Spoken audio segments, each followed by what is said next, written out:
acclamer.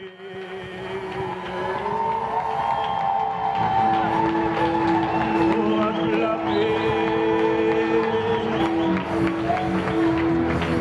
Le psalmiste a dit, il n'a pas dit j'applaudirai, il a dit j'acclamerai le nom du Seigneur.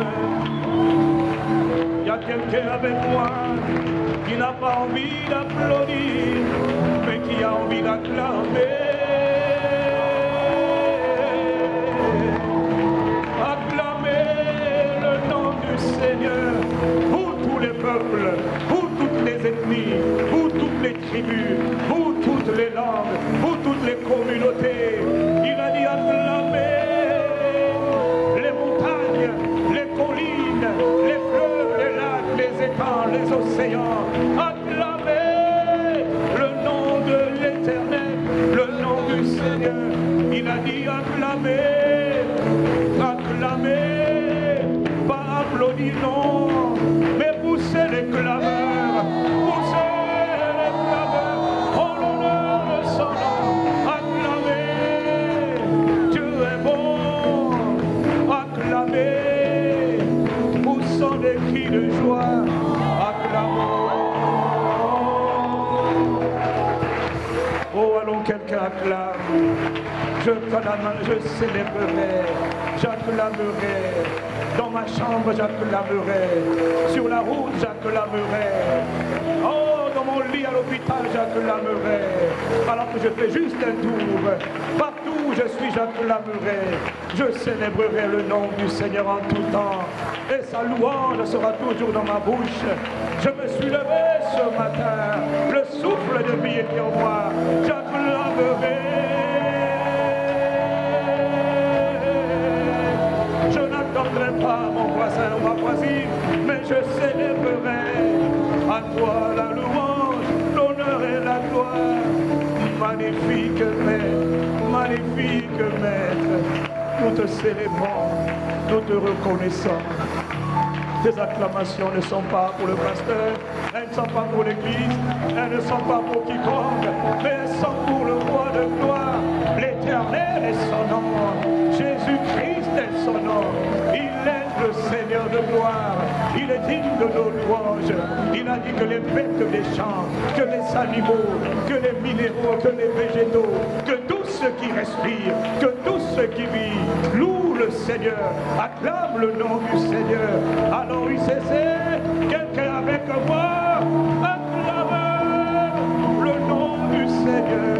Mon époux, ma forteresse, mon libérateur, mon réconfort, mon abri, mon salut, ma richesse et ma gloire. Mon Père, mon héros, ma gloire, ma force, ma vitalité, ma capacité.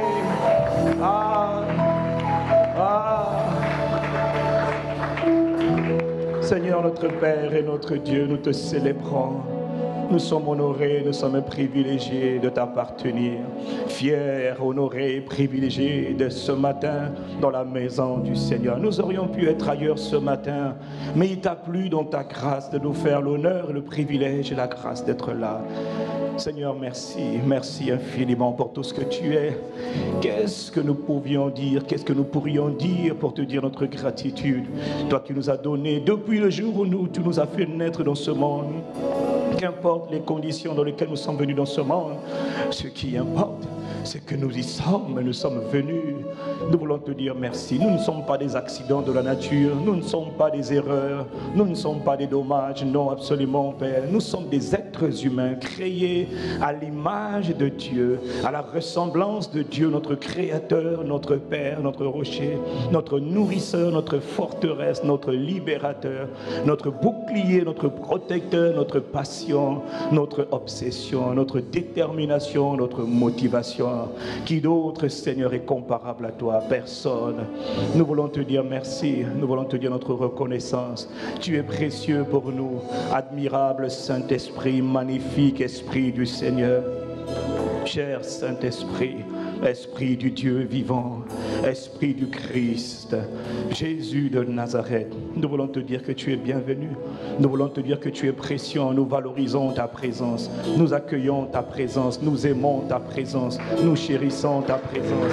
Jésus notre Seigneur, magnifique Saint-Esprit, à toi toute louange, à toi tout honneur, à toi toute gloire. Merci, merci infiniment, merci. En priant, l'apôtre Paul l'a dit, en priant, la parole déclare que la grâce de notre Seigneur Jésus, que l'amour de Dieu notre Père et que la communion, la commune union, l'intimité, la communion, la complicité du Saint-Esprit soit avec nous tous les jours. Nous voulons te dire que tu es tout.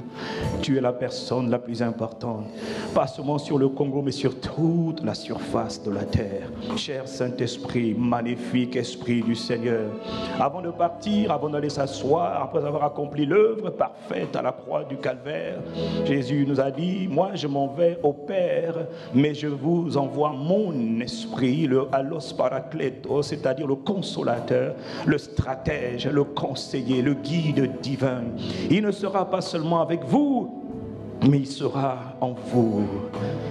Il vous instruira dans toutes les choses, dans toute la connaissance, dans tout ce que vous devez savoir. Il vous accompagnera, il vous guidera, il vous fortifiera, il vous montrera la voie à suivre, il sera avec vous éternellement. Magnifique Père, magnifique Dieu. La Bible dit l'Esprit, c'est le Seigneur. Et là où il y a l'Esprit du Seigneur, il y a abondance de liberté. Magnifique Saint-Esprit, nous t'accueillons, nous te reconnaissons, nous t'adorons, nous te célébrons. Tu es merveilleux, tu es précieux. Et tu comptes pour moi, tu comptes pour mon frère et ma soeur. Merci infiniment pour tout ce que tu es. Nous reconnaissons ce matin que sans toi, nous ne pouvons même pas parler. Sans toi, nous ne pouvons même pas nous mouvoir, Seigneur, sans toi. Nous ne pouvons rien faire, nous reconnaissons notre dépendance de toi. Nous sommes tributaires, nous dépendons de toi. Dans ce que nous devons faire, dans ce que nous devons dire, de la manière dont il faut le dire, Seigneur, nous dépendons de toi. Magnifique Saint-Esprit, ce n'est pas moi, Seigneur, mais c'est toi qui prends toute la place. Inonde-moi, inonde mon frère, ma soeur, inonde nos enfants, inonde ce lieu, inonde le pays, remplis-le de ta gloire. Je sais, le pays, tôt ou tard, sera rempli de la magnificence de ta gloire. Oh, tout œil le verra. Même ceux qui n'y croyaient pas le verront, seront forcés de reconnaître que Dieu règne sur le Congo, Brazzaville. Dieu règne sur les affaires des hommes. Et ça, c'est un chef-d'œuvre à nos yeux. Nous te bénissons, nous te célébrons. Merveilleux, magnifique, admirable. Tu es notre Père, tu es notre propriétaire, notre souverain. Mon Père, mon amour, mon bien-aimé, mon rocher, mon libérateur, ma forteresse, mon soutien, ma gloire. Ah, Seigneur, ma plénitude, ma totalité. Seigneur, merci. Merci pour tout ce que tu es. Merci pour tout ce que tu as toujours été. Un Père, un rocher, pas un, mon rocher, mon Père, mon abri, mon salut, mon soutien, mon rédempteur, mon sauveur, mon bien-aimé, mon héros, mon courage, ma détermination, mon protecteur, ma capacité, ma gloire, mon abondance, ma richesse, mon épanouissement, ma paix de tous côtés. Tu es tout ce dont j'ai besoin, tu es tout, absolument tout. Je te suis reconnaissant. Avec mon frère, avec ma soeur, ce matin, humblement, nous venons te dire que nous sommes fiers de t'appartenir, fiers d'être appelés enfants de Dieu. Et quand je pense que tu es le chef d'État de tout l'univers, tu n'es pas le chef d'État, Seigneur, d'un pays ou d'un continent ou d'une planète en particulier. Tu es le chef d'État de tout l'univers, le chef d'État de tous les chefs d'État, le patron de tous les patrons, le roi de tous les rois, l'autorité suprême de toutes les autorités suprêmes. Tu es tout par toi-même et tu as tout créé par ta droite triomphante. À qui peut-on te comparer, ô notre Père et notre Dieu? À personne. Reçois l'expression de notre adoration, l'expression de notre louange, de notre gratitude en ce jour que le Seigneur a fait, qu'il soit pour nous un sujet de joie et d'allégresse. Mon Père, mon Seigneur, mon Dieu, ma vie, ma gloire, à toi seul, du soleil levant jusqu'à son couchant, non pas un pas de centre chrétien, non à aucune église, à aucun homme, aucun système, mais à l'Éternel, au Seigneur Jésus de Nazareth, à toi seul, magnifique Père, magnifique Maître, magnifique Père, magnifique Dieu, magnifique Seigneur. Alors il y a quelqu'un avec moi qui a envie d'acclamer le nom du roi, le Père de gloire, le Père d'amour, le Père de sainteté, le Père de bonté. À toi seul, ma reconnaissance, ma louange. Oh, Père, à toi seul, magnifique en sainteté et très digne de louange, opérant de si grands prodiges. Tu es notre Père, notre pourvoyeur, notre protecteur, notre défenseur. Tu es notre Père, nous t'adorons, nous te célébrons, notre Père. Ah oui, c'est toi que nous appelons notre Père, Père de toute la création, Père de toute la création, propriétaire, souverain suprême des cieux, de l'univers, de toute la terre. Père, à toi seul ma louange, mon adoration, en acclamation. À toi seul je veux dire mon allégeance, à l'agneau de Dieu, au Père de gloire, à l'Esprit du Dieu vivant. Magnifique Esprit de Dieu, manifeste-toi Seigneur, déploie ta grâce, répands ta gloire, ta splendeur, notre Père. Magnifique Père, notre Père qui est dans les cieux, Père de gloire, Père de sainteté, Père de bonté, Père de miséricorde. Il est ton défenseur, il est ton héros, il est ta force, il est ton courage, il est ton soutien, il est ta forteresse, ton libérateur, le Père de gloire. Ah, mon Père, mon obsession, ma passion, je veux te dire que tu es mon Père, tu es mon Père, Père, à toi seul, toute louange et tout honneur, à toi seul. Alors quelqu'un avec moi acclame le nom de notre Père, le nom de notre protecteur, de notre défenseur. La Bible dit, ce n'est pas une armée qui sauve le roi, ce n'est pas le cheval qui sauve, qui assure la sécurité du roi. Non, c'est le Père de gloire, c'est l'Éternel, l'Éternel est son nom. À lui seul, louange, honneur et gloire. Magnifique. Alors quelqu'un m'aide à acclamer. Le nom du Seigneur, il sied dans la louange de son peuple. Acclamez, acclamez. Il y a quelqu'un qui va m'aider, qui vient m'aider. Je n'ai pas dit à applaudir, mais je dis à acclamer, c'est-à-dire pousser les clameurs. Que quelqu'un fasse du bruit en poussant des clameurs, des cris de triomphe, des cris de joie, des cris de célébration, des cris de célébration. À toi seul, notre Père et notre Dieu. Seigneur, merci d'inspirer ce temps. Merci de prendre le contrôle de toutes choses. Nous ramenons toute pensée en captivité, à l'obéissance au Christ, à la parole du Christ. Nous expulsons de ce lieu tout esprit de méchanceté, d'animosité, de sorcellerie, d'enchantement, sort, divination. Poussière vous êtes, que le Seigneur vous réprime au nom du Christ Jésus. Nous commandons en nous, au-dedans de nous, au travers, au milieu de nous, dans nos maisons, que le Seigneur règne. Seigneur, lance ta parole comme un javelot qui ne déchire pas nos vêtements mais nos cœurs. Enseigne-nous tes voies. Enseigne-nous tes voies. Nous te prions, admirable Père, honorable Majesté, Père de grâce et d'amour. Enseigne-nous tes voies. Teach us your ways.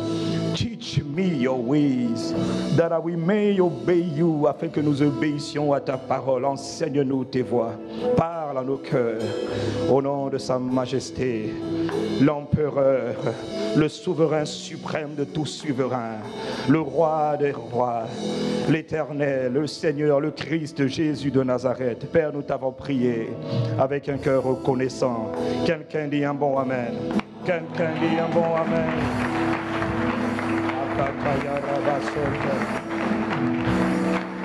Amen, amen. Amen, amen, amen. Amen. Veuillez vous asseoir dans sa présence.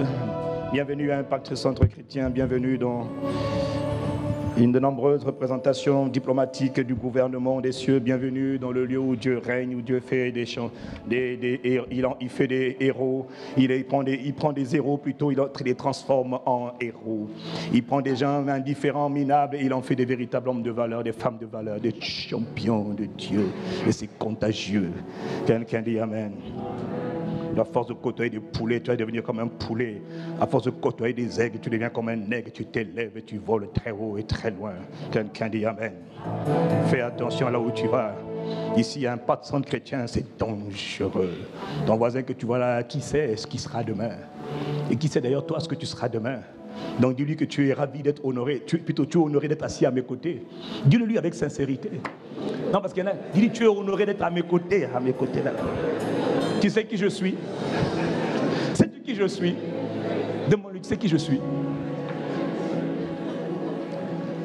Avant de commencer le message du jour, je voudrais juste rappeler que le Trophée des Champions, c'est une activité que nous avons dans tous les campus Impact Centre Chrétien, à Paris, à Bruxelles, à Lyon, en Martinique, en Guadeloupe, à Cotonou, à Pointe-Noire, à Lausanne, etc. Ce sont des activités sportives, récréatives, dans lesquelles nous venons juste dans un cas totalement différent pour nous réjouir ensemble. Donc pour ceux qui sont en guillemets inaptes, c'est-à-dire vous qui n'aimez pas faire du sport, c'est pas grave, venez quand même, détendez-vous. Vous allez emmener votre natte, votre tente, vous allez vous asseoir, vous allez faire des bigoudis, faire les tresses, etc., jouer au dés, jouer aux cartes, etc. Vraiment, il y aura de la réjouissance, de la détente pour tout le monde. Et pour les grands sportifs comme le pasteur Yves, alléluia, quelqu'un dit amen pour moi. Même s'il y a la jalousie dans l'air, c'est pas grave. Non, parce que je vois des inaptes qui me regardent. Mais frères, sois détendus. Ce jour-là, tu auras l'occasion de faire un peu de décrassage spirituel afin d'être un homme en bonne forme et une femme en bonne forme. Alléluia. Donc c'est vraiment un moment où le rire est au rendez-vous. Donc vraiment pour ceux qui n'aiment pas rire, ceux qui ne savent pas rire, vraiment vous avez l'occasion de venir rigoler un peu ce jour-là. Vous qui êtes trop sérieux aussi, venez un peu être moins sérieux ce jour-là. Quelqu'un dit Amen. C'est le Trophée des Champions. Et puis à partir de vendredi prochain, à Atmosphère de Gloire, le Seigneur m'a donné une instruction. Je ne sais pas dans quoi il nous emmène, mais je sais qu'il nous emmène quelque part. Le Seigneur m'a dit à partir de vendredi prochain, nous allons pendant quelques semaines, pendant une durée que je ne connais pas, nous allons changer un peu le concept d'Atmosphère de Gloire. Nous allons venir et à partir de vendredi prochain, pendant au moins une demi-heure à 3/4 d'heure, maximum 1 heure, nous allons d'abord enseigner. Parce que Dieu m'a dit, maintenant à partir de vendredi, je déclare que tout est possible. Tout est possible. Et moi j'ai dit, mais ça veut dire que tout est possible? Il dit, tout est possible. Et à partir de vendredi prochain, frère, tout est possible. Et nous allons venir le vendredi soir à partir de 18h pour Atmosphère de Gloire. Mais nous allons d'abord commencer par l'enseignement parce que Dieu m'a dit, je veux faire beaucoup de choses, mais je dois d'abord enseigner le peuple. Ne commence pas à prier pour tout le monde tant que tu n'as pas d'abord enseigné. Parce qu'au commencement, c'est d'abord la parole. Ce qui te sauve, c'est d'abord la parole. Quelqu'un dit Amen. Et donc, je sais, comme il est de nous, vous allez voir des choses que nous n'avons jamais vues, vous allez assister à des choses auxquelles nous n'avons jamais assisté. Il ne faudra pas dire après que le pasteur allait faire les fétiches. C'est pas moi, c'est Dieu. Et je vous avais dit au mois d'octobre, Dieu me dit de préparer le peuple. Dieu veut visiter le peuple, Dieu veut se mouvoir au milieu du peuple. Dieu veut guérir toutes les maladies. Et quand je parle de maladies, je ne parle pas que de maladies physiques, parce que lorsque Jésus guérissait les maladies, il y a des maladies qui sont des maladies démoniaques, des maladies naturelles, dans tous les cas, qu'importe la racine, la source, Dieu peut guérir. Et Dieu m'a dit, enseigne d'abord et ensuite tu pries. Quelqu'un dit Amen. Nous allons commencer donc vendredi prochain. Je ne sais pas comment ça va se passer, je n'en ai aucune idée. Moi aussi, j'ai appris à être dépendant de Dieu, j'ai appris à marcher juste par la foi, à faire ce que Dieu me dit de faire, et puis après, c'est Dieu qui fait ce qu'il a envie de faire. Quelqu'un dit Amen. Quelqu'un dit Amen. Donc vendredi prochain, vous qui venez à l'Atmosphère de Gloire, on laissera les chaises dans cette disposition, on n'enlèvera plus les chaises, on laissera les chaises dans cette disposition pendant au moins 1 heure, et puis après, adviendra que pourra Dieu, on va laisser le Saint-Esprit faire ce qu'il a envie de faire. On va laisser Dieu faire son œuvre. Amen. Et puis aujourd'hui, nous voulons prendre un temps aussi, marquer une pause. Aujourd'hui, le monde, en tout cas une bonne partie du monde, une bonne partie de la terre célèbre la fête des mères. Je voudrais demander à toutes les mères potentielles, les mères naturelles, les mères potentielles, celles qui n'ont pas encore d'enfants, celles qui sont déjà en âge à partir de 12 ans, 13 ans, 14 ans, tu es une mère potentielle parce que tu es capable déjà de concevoir les mères spirituelles, celles qui peuvent donner la vie, les porteuses de vie. Tu peux porter la vie à 1, 2, 3 personnes, qu'importe. Je voudrais demander à toutes les mères potentielles et les mères naturelles aujourd'hui de bien vouloir se tenir debout dans la présence du Seigneur. S'il vous plaît, nous voulons vous honorer comme il se doit. Mesdames, mettez-vous debout. Jeunes dames, jeunes jeunes filles, mettez-vous debout, vous êtes des mères potentielles. Mettez-vous debout dans la présence du Seigneur. Et je voudrais que les hommes maintenant, comme moi, se lèvent à leur tour et que nous acclamons le Seigneur pour ces femmes extraordinaires, ces femmes de valeur. Allons les hommes, acclamons le Seigneur pour ces femmes, pour ces mères qu'il nous a données, ces femmes de valeur, ces mères extraordinaires, ces mères exceptionnelles. Allons, soyez pas avares, je dis acclamons. Et frères, acclame le Seigneur pour ces mères, ces femmes. Amen. Seigneur, nous te prions pour ces femmes, nous te prions pour ces mères. Étends ta main, Seigneur. Nous, en tant que ministres du gouvernement des cieux, nous voulons ordonner, appeler, proclamer, exiger la faveur, la bénédiction du Seigneur sur toutes ces mères, sur toutes ces femmes qui sont en train de devenir réellement des femmes de distinction, des femmes de valeur, des femmes, Seigneur, d'impact, des femmes d'influence, des femmes de grandeur et de destinée, Père, à cause de la transformation que produit la parole du Seigneur. Étends ta main sur elles, bénis-les. Nous les bénissons. Béni soit le jour où ces femmes sont nées, Père, parce que c'est par les femmes que les hommes sont venus dans ce monde. Quand je parle des hommes, je parle de mâle et de la femelle. C'est par elles que nous sommes tous entrés dans le monde. Et nous ne voulons pas les mépriser, au contraire, nous voulons célébrer ces femmes, célébrer ces mères, célébrer la vie qu'elles ont donnée, la vie qu'elles donnent, les sacrifices qu'elles consentent, qu'elles font quotidiennement, Père, afin d'apporter la vie à l'humanité, la vie aux êtres humains. Béni sois-tu, Père. N'eût été les mères, Seigneur, nous ne serions pas là aujourd'hui. Voilà pourquoi nous faisons une pause et nous te célébrons. Nous bénissons nos mères potentielles, nous bénissons nos mères spirituelles, nous bénissons toutes ces femmes qui se distinguent pas, qu'importe. Nous les bénissons parce qu'elles communiquent la vie à l'humanité. Béni soit ton nom pour ces femmes d'honneur, ces femmes de distinction. Propulse-les vers leur destinée, qu'elles éclatent, qu'elles brillent, qu'elles resplendissent et que rien ne les stoppe, rien ne les arrête, parce que les femmes, les mères sont instoppables. Au nom de Jésus, nous te célébrons. Quelqu'un acclame avec moi le nom du Seigneur. Quelqu'un acclame avec moi le nom du Seigneur. Amen. Amen, amen, amen. Je vais vous asseoir dans sa présence. Que les femmes me disent un bon amen. Amen. Que les femmes me disent un bon amen. Oh mon Dieu, il y a comme de la revanche dans l'air, il y a de la vengeance dans l'air. Je suis d'accord avec vous, mesdames. Voilà, il faut prendre le temps de célébrer, de bénir Dieu pour les mères. Trop de gens ne savent pas le faire. On met tout sur le dos de la femme. Si tu attaques les femmes, tu vas attaquer Castanou. Tu attaques Castanou, tu attaques mon Dieu. Tu attaques mon Dieu, tu es un homme...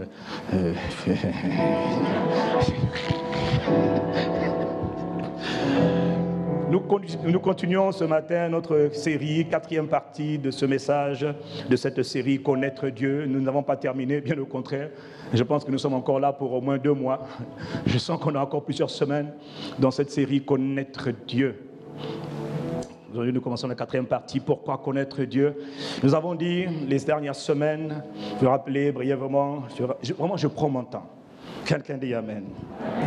Nous avons dit, comme n'importe quel père, Dieu veut qu'on le connaisse. Dieu désire être connu par chacun de ses enfants. Nous avons dit que Dieu ne désire pas rester caché, mais la Bible dit que c'est un Dieu qui se cache. Pourquoi est-ce qu'il se cache? Parce que Dieu veut être trouvé. Il veut être trouvé par ceux qui le cherchent, et par ceux qui le cherchent avec un cœur sincère, et ils le cherchent de tout leur cœur. Nous avons expliqué qu'il y a 3 différents niveaux, ou en tout cas 3 différentes dimensions de connaissance. Nous avons parlé de la connaissance par information, la connaissance par interaction. C'est là donc, c'est dans la connaissance par interaction que sont la plupart des chrétiens, la plupart des croyants, la plupart des gens qui vont à l'église, qui prient le Seigneur, sont majoritairement au niveau de la connaissance par interaction. Pour comprendre le message d'aujourd'hui, il faut écouter les messages des semaines précédentes.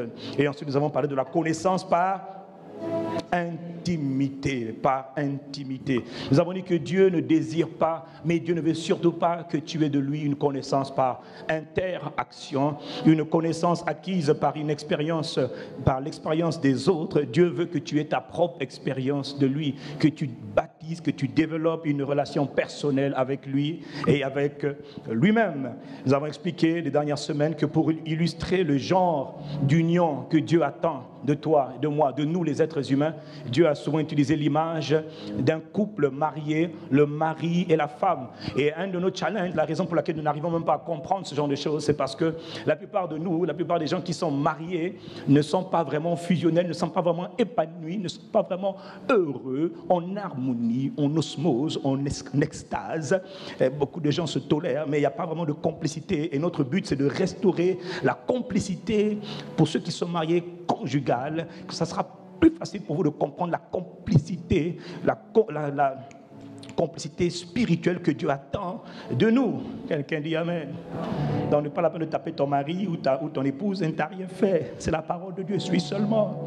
Nous avons dit donc qu'à la nouvelle naissance, tout commence à la nouvelle naissance. Quand quelqu'un naît de nouveau, lorsque quelqu'un accepte le Seigneur Jésus, c'est là que la relation intime avec Dieu commence. C'est le début de la relation intime. Et dans la Bible, le mot hébreu, le mot grec, utilisé pour définir cette relation intime s'appelle gynosko, c'est-à-dire c'est le début de la relation intime. Gynosko parle d'une relation sexuelle qui se termine par une extase.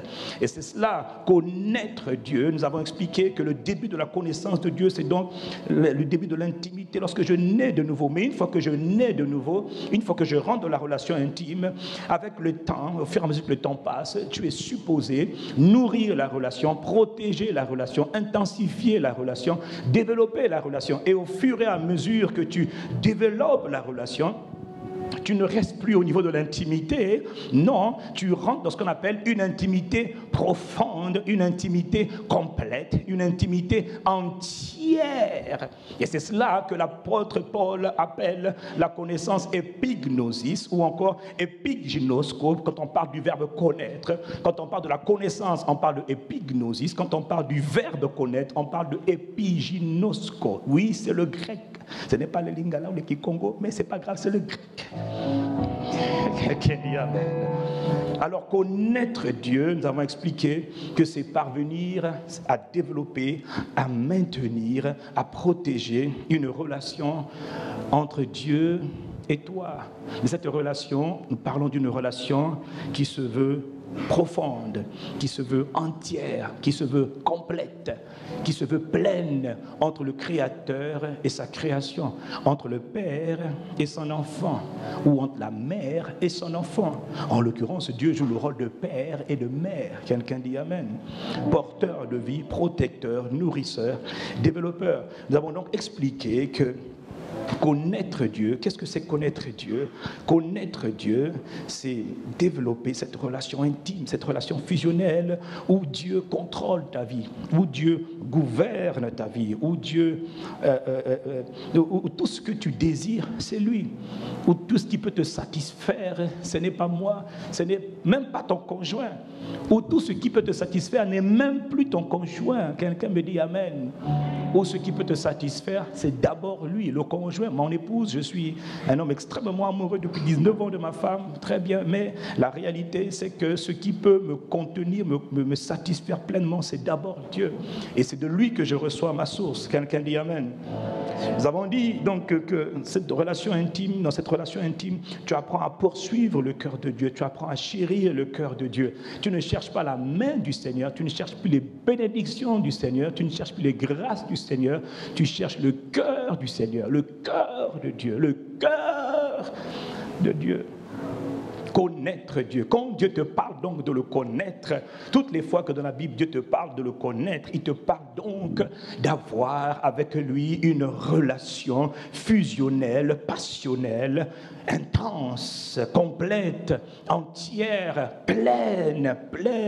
Et nous avons dit les semaines d'avant que cette connaissance dont nous parlons, elle est progressive, elle doit croître, elle est dynamique. Et c'est cette connaissance que Jésus avait de Dieu le Père. Et nous pouvons l'avoir aussi, cette connaissance. Jésus dit dans Jean chapitre 7 au verset 29, Jésus dit, moi, je le connais. Là, il parle du verbe connaître. Et là, il dit dans le grec, c'est le mot, ce n'est pas connaître comme un autre mot connaître. Là, il parle de épiginosko, c'est-à-dire moi, je le connais pleinement.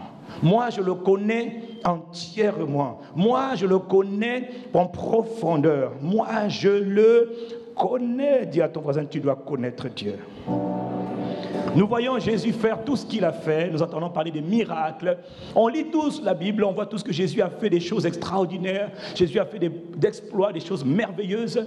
Mais nous oublions qu'il a dit, moi je le connais. Voilà pourquoi il faut parfois aller dans le texte original, c'est-à-dire le grec, parce qu'en français, tu peux croire que moi je le connais comme tu connais le pasteur, comme tu connais ton frère, ta soeur. Non, non, non. Et Jésus dit, moi je le connais. Le mot grec c'est épiginosko, c'est-à-dire je le connais pleinement. Je le connais profondément. Je le connais intimement, mais dans un autre niveau d'intimité profonde. Quelqu'un me dit Amen. Et c'est cela que tu dois apprendre à connaître. C'est ça que tu dois apprendre à développer. Connaître Dieu, c'est marcher avec Dieu. C'est pas faire des exploits, c'est pas de faire des miracles ou prêcher ou parler bien. Toutes ces choses sont sûrement utiles, mais ce n'est pas ça, connaître Dieu. Quelqu'un me dit Amen. Et j'insiste, je réinsisterai dessus. Connaître Dieu, c'est de le connaître donc par intimité profonde, sincère. Et cette intimité, tu vois, ne vient pas en un jour, ne vient pas en un instant. On la développe, on la nourrit, on la chérit, on la cajole. Ça fait 19 ans que je suis marié à Miss Merveille, alias Miss Éternité, mon épouse bien-aimée qui n'est pas là ce matin, mais à qui certaines sœurs ici vont faire des comptes rendus. Il n'y a pas de problème, on est ensemble. Quelqu'un dit Alléluia. Oui, donc moi j'ai appris les règles, j'ai appris les lois de l'intimité, j'ai appris les lois de l'intimité conjugale. Et cette semaine, pendant que j'étais en déplacement, le Seigneur me parlait beaucoup cette semaine. Il me disait, tu te rends compte, beaucoup d'entre vous, vous me négligez. Il dit, vous me négligez. Quand tu te lèves le matin, logiquement, quand tu es dans une vie intime, dans une communion intime avec ton épouse, tu prends le temps au moins de dire bonjour à ton conjoint, bonjour à ton frère. Quand vous venez à l'église ici, vous dites bonjour mon frère, bonjour ma soeur, oui ou non? Oui, vous dites bonjour. Pourquoi vous dites bonjour? Parce que c'est un signe, c'est une manière d'entretenir la relation que nous avons les uns les autres. Imaginez que nous venions à un Impact Centre Chrétien le dimanche et puis que personne ne parle à personne. On arrive, on s'assied. On écoute le message, puis après on repart. Non, là ce n'est pas la communion fraternelle. Là maintenant c'est du je m'en foutisme, c'est du jusqu'au boutisme, ce n'est pas normal. Non, non, non, non. Il faut savoir dire bonjour. Quelqu'un dit Amen. Et le Seigneur me dit, mais vous voyez, vous cherchez les grandes révélations, les grandes choses. Alors que Jésus a dit, il ne sera pas seulement avec vous, mais il sera en vous. Quand tu te lèves le matin, il est en toi, il est avec toi, dans ta chambre. Donc, là où il y a le matelas, là où il y a le lit, il est avec toi. Mais quand tu te lèves le matin, tu vois, tu dis rarement bonjour Seigneur, bonjour cher Saint-Esprit. Seigneur, bonjour mon Père, mon époux, mon Dieu, mon roi. Pourquoi tu dis bonjour aux autres?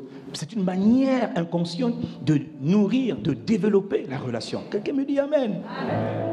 Et pourtant, il me dit, cette semaine, il me dit, pourtant beaucoup d'entre vous, ils ne comprennent pas, ils ne comprennent toujours pas. Dieu n'est pas forcément dans les grandes révélations, les grands mystères. Dieu est dans les petites choses, les petites attentions. Tu sais ce qui fait un bon couple? C'est les petites attentions. Quelqu'un dit Amen. Ce qui fait un bon foyer conjugal, c'est les petites attentions. Ce qui fait des enfants épanouis, c'est les petites attentions. Ce qui fait d'une épouse comme la mienne, Miss Éternité, Miss Univers, une femme épanouie, c'est les petites attentions. C'est les petites attentions, les petits SMS, les petits mails, les petits gestes affectueux, les petits touchés affectueux. Quelqu'un dit Amen. C'est cela l'amour. Et vous voyez, beaucoup d'entre nous, nous oublions que le Saint-Esprit est là. Qui est le Saint-Esprit? L'Esprit de Christ. Christ en nous. Quand tu t'es levé ce matin, tu es venu à ICC, en étant dans la voiture, dans le taxi, en marchant. Est-ce que tu prenais le temps de parler? As-tu pris le temps de lui parler? Saint-Esprit, tu es bienvenu. Saint-Esprit, je valorise ta présence. Seigneur, j'aime ta présence. Seigneur, je te remercie. Merci. Tu n'étais même pas obligé de faire. En fait, tu parles seul, mais tu parles à lui.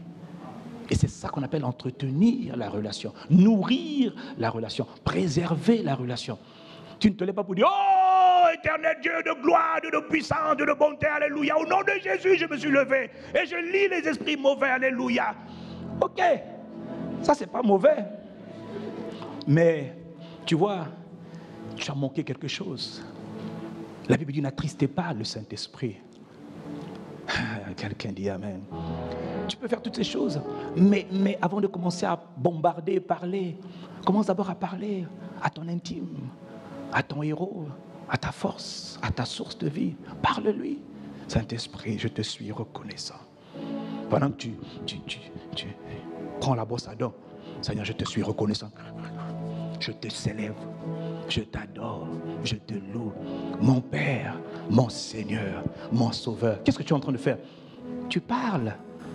Et quand parfois moi je suis à l'aéroport et quand il y a des gens, je prends mon téléphone, je mets en mode vibreur parce que si je suis puis je fais exprès de parler.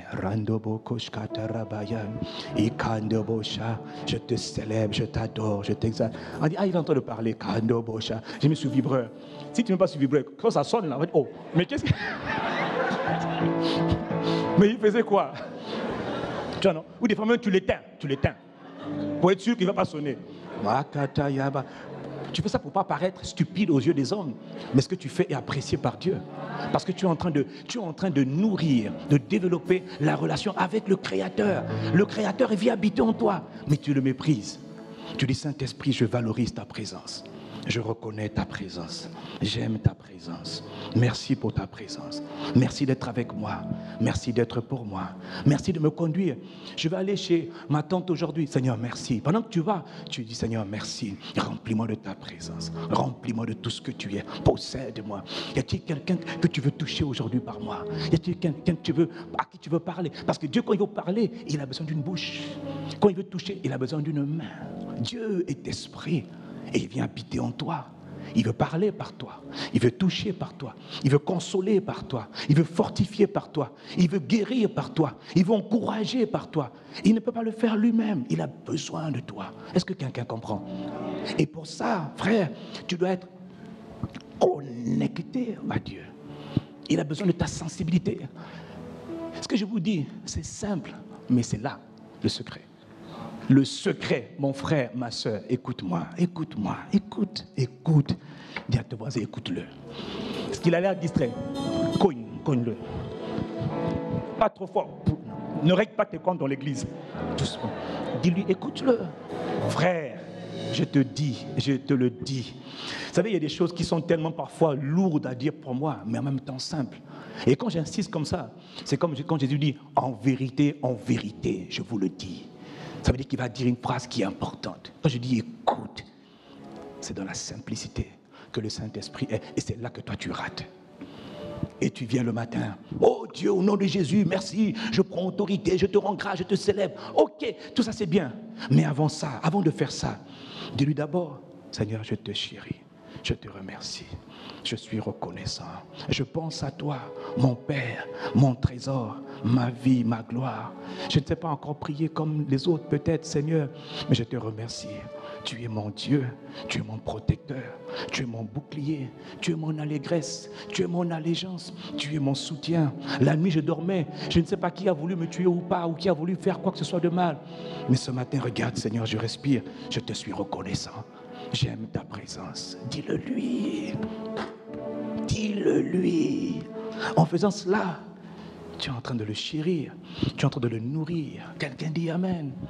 Ce n'est pas dans les grandes choses, c'est dans les petites choses. Le Saint-Esprit est une personne. C'est un être spirituel. Il habite dans mon esprit. Et tout ce qu'il veut, c'est que sa vie se déverse en moi.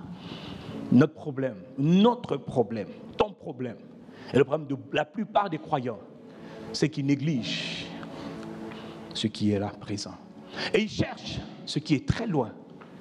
Et ils ont oublié qui est présent. Et Jésus a dit, moi, je le connais. Moi, j'ai une relation intime avec lui. Moi, quand je me lève le matin, quelqu'un me demande, comment tu peux prier même pendant 3 ou 4 heures? C'est simple. La Bible dit prier sans cesse. Il ne dit pas tout sans cesse. Au nom de Jésus, je te dis, non. Prier vient du verbe grec laléo. Et laléo veut dire simplement parler. Tantôt ça veut dire proclamer, ordonner, décréter, confesser. Il y a plusieurs définitions pour ce simple mot qu'on appelle prier. Quand il dit prier sans cesse, ça veut dire maintenir sans cesse la communion. Tantôt tu mets en mettant des cantiques. Tendre Père, je t'adore. Je te donne et là tu commences à prier par l'esprit et tu parles encore par l'intelligence. Tu parles tout seul, tu parles dans la rue, tu parles au bureau. De temps en temps tu fais une pause, tu dis Seigneur merci, je suis à mon bureau, Seigneur merci. En fait tu ne te rends pas compte, mais le peu que je te dis de faire là, ça va t'élargir, parce que sa présence va te remplir. Et quand la présence de Dieu te remplit, mais tu es terrible, mais tu es dangereux. Quelqu'un dit Amen. Tu soudes le lien, tu soudes la relation, tu bâtis la relation. Ce n'est pas en priant le matin et le soir et toute la journée, tu n'as rien fait d'autre, tu l'as oublié. Non, parce qu'au bureau, il est avec toi. Parce que quand tu étudies, il est avec toi. Parce que quand tu vas chez tes parents, il est avec toi. Chez tes amis, il est avec toi. Il est avec toi partout. Jésus dit, n'attristez pas l'Esprit Saint. N'attristez pas le Saint-Esprit. Et quelqu'un dit Amen. Il est tout ce dont tu as besoin. Il est tout ce qu'il te faut. Le chef d'État de l'univers, le chef d'État de tous les chefs d'État, dit je viens habiter en toi. Je fais ma demeure en toi. Toi et moi, nous sommes un. Toi et moi, nous sommes fusionnés. Toi et moi, quand tu parles, c'est moi qui parle. Quand je parle, j'utilise ta bouche. Quand je touche, j'utilise tes mains. Est-ce que tu te rends compte de ce qu'il dit, de ce qu'il demande? Mais toi, tu es toujours dans beaucoup de choses. Louer. Ok.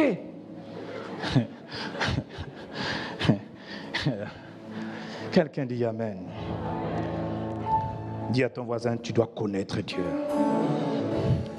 Là, tu viens de lui dire, tu dois développer la relation intime.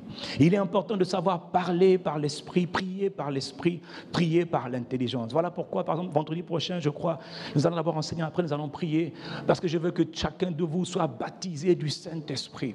Tu vois, il y a des choses que tu comprends, que tu peux dire par ton intelligence, par tes propres mots, mais il y a des choses que tu ne sais pas dire parce qu'il y a des choses que tu ne sais pas que tu as. Il y a des faiblesses ou il y a des choses que tu ne sais pas que tu as.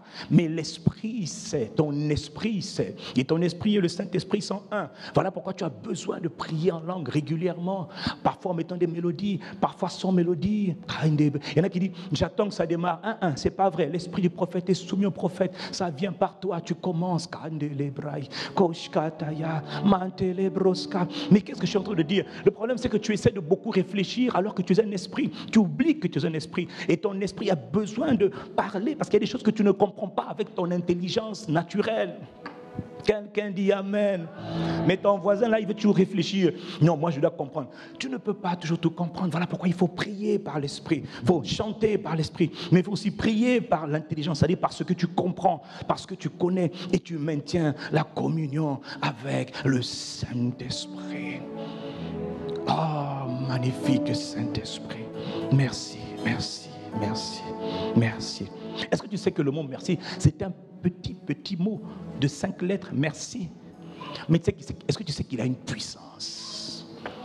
Est-ce que tu sais ce que c'est que le manque de merci dans la vie de quelqu'un qui te fait du bien? Il te fait du bien tout le temps. Ingratitude, c'est pas dire merci. Est-ce que quelqu'un comprend de quoi je parle? Juste le fait de savoir dire merci. C'est un mot, mais qui est une bombe et qui soulage et qui fortifie et qui encourage à faire encore davantage. Mais le manque de merci, quand il ne vient pas, mon frère, tu as envie de t'arrêter.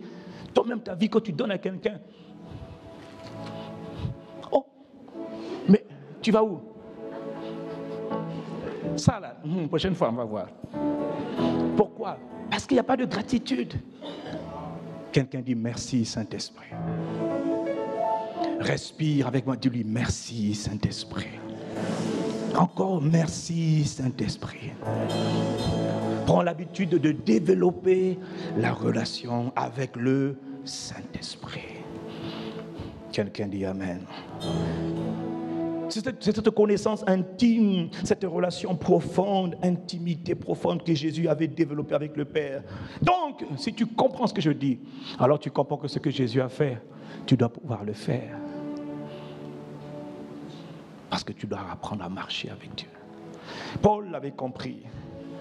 Paul avait bien compris cela. C'est pour ça que lorsque Paul, j'ai dit les semaines d'avant, je suis toujours dans le récapitulatif, dans le résumé des semaines d'avant, lorsque Paul écrivait aux Éphésiens, aux Philippiens, etc., à Timothée, Paul priait toujours pour que les croyants parviennent à la connaissance. Vous voyez, dans le français, c'est écrit qui parviennent à la connaissance de Dieu. Comme par exemple Philippiens 1, verset 9, où il dit, et ce que je demande dans mes prières, c'est que votre amour augmente de plus en plus en connaissance et en pleine intelligence. Mais dans le grec ici, il dit, votre amour doit augmenter. Il dit, moi je prie, moi Paul, je vais bientôt partir, je vais bientôt quitter la terre, mais je prie pour vous, ô Philippiens, je prie pour vous, ô Éphésiens, je prie pour vous, ô croyants, pour que vous augmentiez en épignosis, en connaissance intime,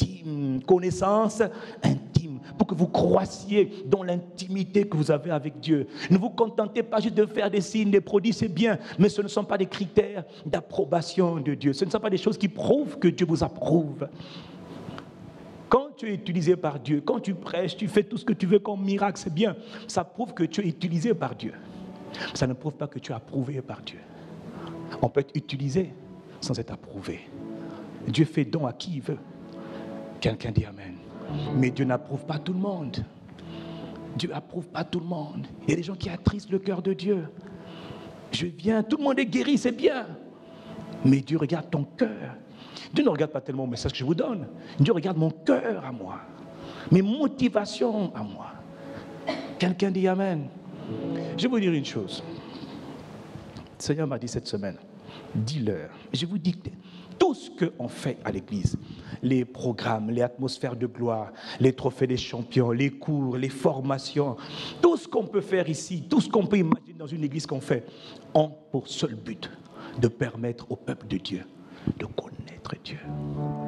Si on fait tout ce qu'on fait, les formations 101, 201, 301, 401, tout ce que vous voulez, je dis bien tout ce qui se fait dans le cadre de l'église ou des églises en général, devrait avoir pour seul but de connaître Dieu. Pas connaître le pasteur, pas connaître l'église, mais connaître lui, celui qui est le chef de tous les chefs. La source de toutes choses, le créateur de tout ce qui vit et tout ce qui respire. Je vous le dis, si tout ce qu'on fait là ne vous permet pas de vous approcher encore un peu plus de Dieu, ça veut dire que j'ai échoué dans ma mission, j'ai échoué, je dois m'asseoir. Il y a beaucoup de gens qui doivent s'asseoir, sur le pupitre qui doivent s'asseoir. Quand ils viennent, c'est pour parler d'eux-mêmes. Le but, c'est de connaître Dieu, connaître Dieu. Quelqu'un dit Amen. La semaine dernière, nous avons commencé à répondre à la question, pourquoi connaître Dieu? En quoi est-ce si important, en quoi est-ce si déterminant pour moi de connaître Dieu? Qu'est-ce que ça change dans ma vie? Alors nous avons commencé le premier point, nous avons dit, connaître Dieu multiplie votre faveur, votre paix, et vous confère une grande assurance en toutes circonstances. Connaître Dieu multiplie votre faveur. Nous avons pris le passage de 2 Pierre, chapitre 1, verset 2, où Paul dit que la grâce, et je reviens dessus parce que j'ai eu à cœur encore, je sens dans mon esprit, il faut encore revenir dessus, il faut revenir, ne pas courir. Il dit que la grâce et la paix vous soient multipliées par la connaissance, c'est-à-dire par la relation intime. Là, le mot c'est épignosis, donc c'est par la relation intime, la relation profonde, la relation entière que vous développez avec Dieu, que vous entretenez avec Dieu. Il dit que la grâce et la paix vous soient multipliées par la connaissance de Dieu et de Jésus notre Seigneur. Jésus notre Seigneur, Yeshua Kurios. Seigneur vient du mot grec Kurios, c'est-à-dire empereur, souverain suprême, propriétaire, roi. Ce Jésus de Nazareth que tu méprises tellement là en disant on a des Jésus, on a des Jésus, on a des Jésus. Il est l'empereur de tout l'univers. On a des Jésus, on a des Jésus, on a des Jésus. Réveille-toi un peu ignorant. C'est pas à toi que je parlais. C'est ton voisin qui n'a pas l'air de bien comprendre la situation. Il dit, dans ce passage, le mot grâce vient du mot grec charis, et le mot charis comme charisme, qui signifie simplement faveur, libéralité, bienfaisance, largesse, grâce. Ce que Pierre vient de dire ici, Pierre dit simplement un mot très simple. Là encore, vous cherchez beaucoup de révélations, alors que la révélation elle est là sous nos yeux, elle est là accessible à nous, mais nous ne la comprenons pas. Pierre dit simplement, il dit, plus tu augmentes, plus tu crois dans l'intimité, plus ton intimité avec Dieu s'accroît, plus ton intimité avec Dieu progresse, plus ton intimité avec Dieu augmente, plus tu deviens de plus en plus intime. Tu apprends à être juste intime, tu apprends à maintenir la flamme, tu apprends à maintenir la passion, tu apprends à maintenir le zèle pour lui, le zèle pour son cœur. Plus tu le fais, il dit, donc plus l'intimité augmente, et il dit simplement, plus l'intimité avec Dieu augmente, epignosis, plus les faveurs dans ta vie te suivent, te poursuivent, se multiplient, la paix se multiplie, la grâce se multiplie, les bontés te sont multipliées, les bienfaits te sont multipliés, les largesses te sont multipliées. Tu n'avais besoin de rien, on te donne. Tu n'avais rien demandé, tu reçois. Tu n'as pas prié pour, voilà. Mais qu'est-ce qui t'arrive? C'est juste, il dit, focalise-toi sur Dieu, sur la relation, et tout le reste va te suivre. Ça, quelqu'un dit Amen. Il y a un niveau d'intimité où les faveurs, où les grâces te sont multipliées. Et la semaine dernière, nous avons pris l'exemple de David et de Joseph, deux simples jeunes hommes, deux simples jeunes hommes, jeunes gens ordinaires. Voilà pourquoi je l'ai dit au premier culte, je le dis encore au deuxième culte, je vous le dis. ICC, c'est une église où je vois beaucoup de jeunes et je suis heureux, je suis fier quand je vois autant de jeunes gens. Pourquoi? Les jeunes gens ne sont pas l'avenir du pays, les jeunes gens sont le futur maintenant du pays. Parce que voyez-vous, un pays est fait de citoyens, d'habitants. Mais si les hommes ne sont pas compétents, ne sont pas outillés, n'ont pas des valeurs, si ce n'est pas des hommes d'honneur, des femmes d'honneur, des hommes qui ont des standards de vie, des femmes qui ont des standards de vie avec les lois du royaume, mais qui vont faire quoi pour le pays? Ils vont faire quoi pour le pays? Ce dont le pays a besoin aujourd'hui, c'est des hommes, mais des hommes d'honneur. Les hommes intègres, les hommes droits, les hommes capables, les hommes compétents. Quand je vous vois, jeunes gens, je me dis, purée, le pays a de l'avenir. Parce que je vous dis, si seulement vous comprenez ces enseignements, comme moi je les ai compris il y a 20 ans, vous les mettez en pratique, oh, je te dis, jeunes gens, jeunes filles, jeunes hommes, oh, demain tu seras méconnaissable. On ne te reconnaîtra pas. On va dire, mais par où il est passé? Gens ordinaires en gens extraordinaires. Hey, il prend des zéros et il en fait des héros. Moi, je vous dis, ne méprise pas les jeunes que tu vois à ICC. Ne les méprise pas. Ne les méprise jamais. Je me moque de savoir quel âge il a, où il vit, où il habite, qu'importe.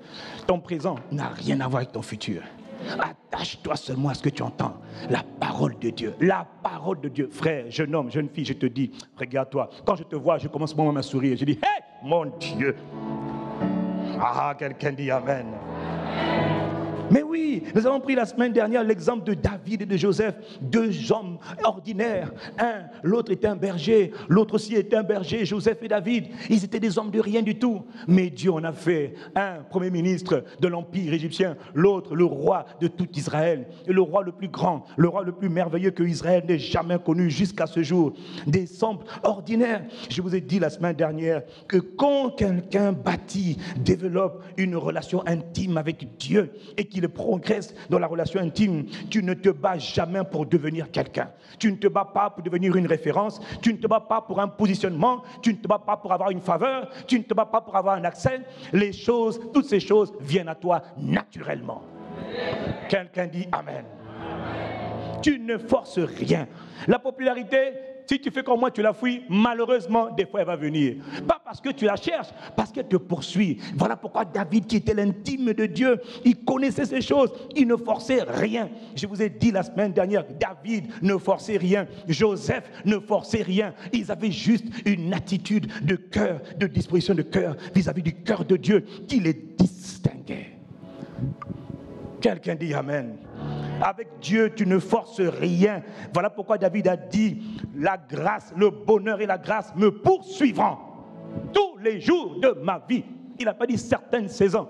Même quand tout le monde passe par la crise économique, par la dèche, par la galère, toi quand on te voit, pourtant on voit bien que les choses ne sont pas aussi bien, mais on dirait que toi tu es sauvé.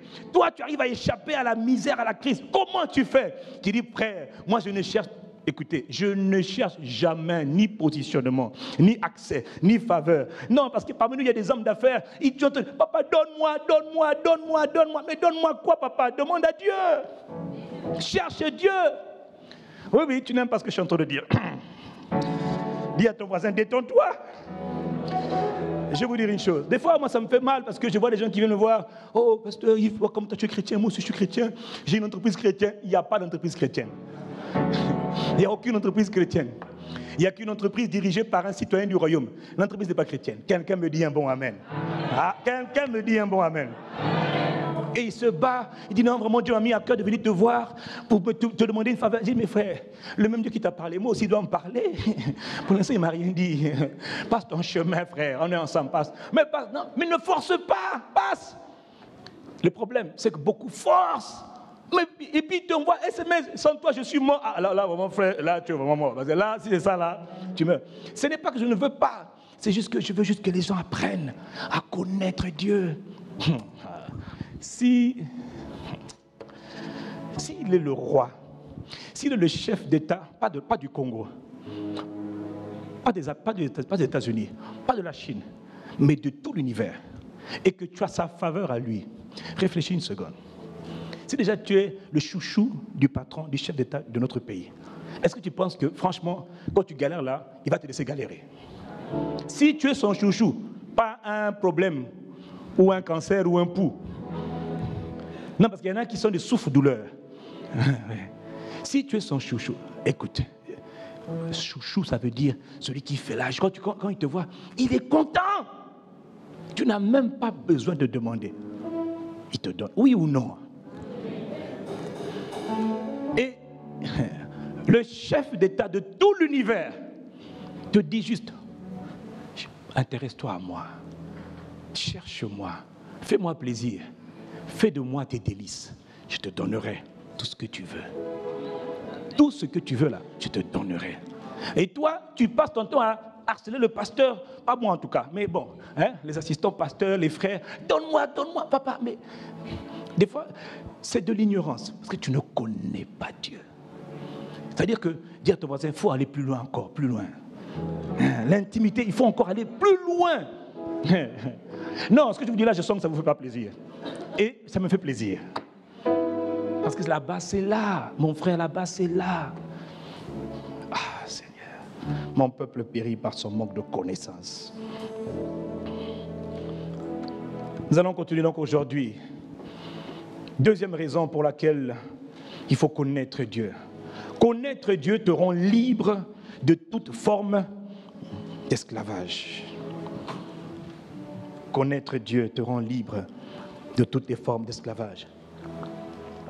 Jean chapitre 8, versets 31 à 32, il dit aux Juifs qui avaient cru en lui, « Si vous demeurez dans ma parole, si vous demeurez dans ma parole, vous êtes vraiment mes disciples. Vous connaîtrez la vérité et la vérité vous rendra libre. Si vous demeurez dans ma parole, si vous demeurez enraciné dans ma parole, pas dans le pasteur, pas dans l'église, dans ma parole, dans ma parole. Tu peux aller à l'église tous les jours, mais ne jamais demeurer dans la parole. Tu peux même prier Dieu tous les jours. Je connais des gens qui prient beaucoup, mais qui ne connaissent pas la parole et qui ne demeurent pas dans la parole. Est-ce que quelqu'un me suit? Vous êtes mes disciples. Vous n'êtes pas mes disciples parce que vous allez à l'église tous les jours. Vous êtes mes disciples parce que vous demeurez dans la parole. Les disciples, tout le monde se dit disciple aujourd'hui. Mais oui, mais bibliquement parlant, le disciple, c'est celui qui demeure ancré, enraciné, attaché à la parole de Christ. C'est lui le disciple de Christ. Ce n'est pas le pasteur, non. Le pasteur n'est pas le disciple. La servante de Dieu ou le serviteur de Dieu, ou avec tous les titres qu'il a, bishop, archi, général, toutes ces choses dont on n'en a franchement rien à faire. toutes ces choses ne font pas de toi un disciple. Un disciple, c'est quelqu'un qui demeure dans la parole. Il y en a beaucoup qui demeurent plus dans le spectacle que dans la parole. La parole.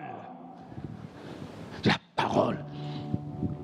Il dit, à force de demeurer dans ma parole, vous êtes mes disciples. Et lorsque vous êtes mes disciples, vous connaîtrez, vous aurez une relation intime avec la vérité. Mais la vérité, souviens-toi de celui qui a dit, je suis le chemin, je suis la vérité et je suis la vie. La vérité est une personne incarnée qui s'appelle Christ. Il dit, tu connaîtras la vérité. La vérité, ce n'est pas une philosophie, ce n'est pas une théorie, ce n'est pas une métaphore. C'est une incarnation de quelqu'un qu'on appelle le Christ. C'est lui qui est la vérité. Même le mot grec parle aussi de la réalité. Il dit, vous connaîtrez la réalité. La réalité, c'est le Christ. Quelqu'un dit Amen.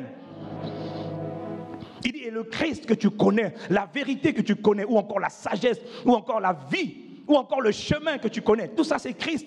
Il dit, il te rendra libre. Oh, mon frère, ce n'est jamais le pasteur qui te rend libre.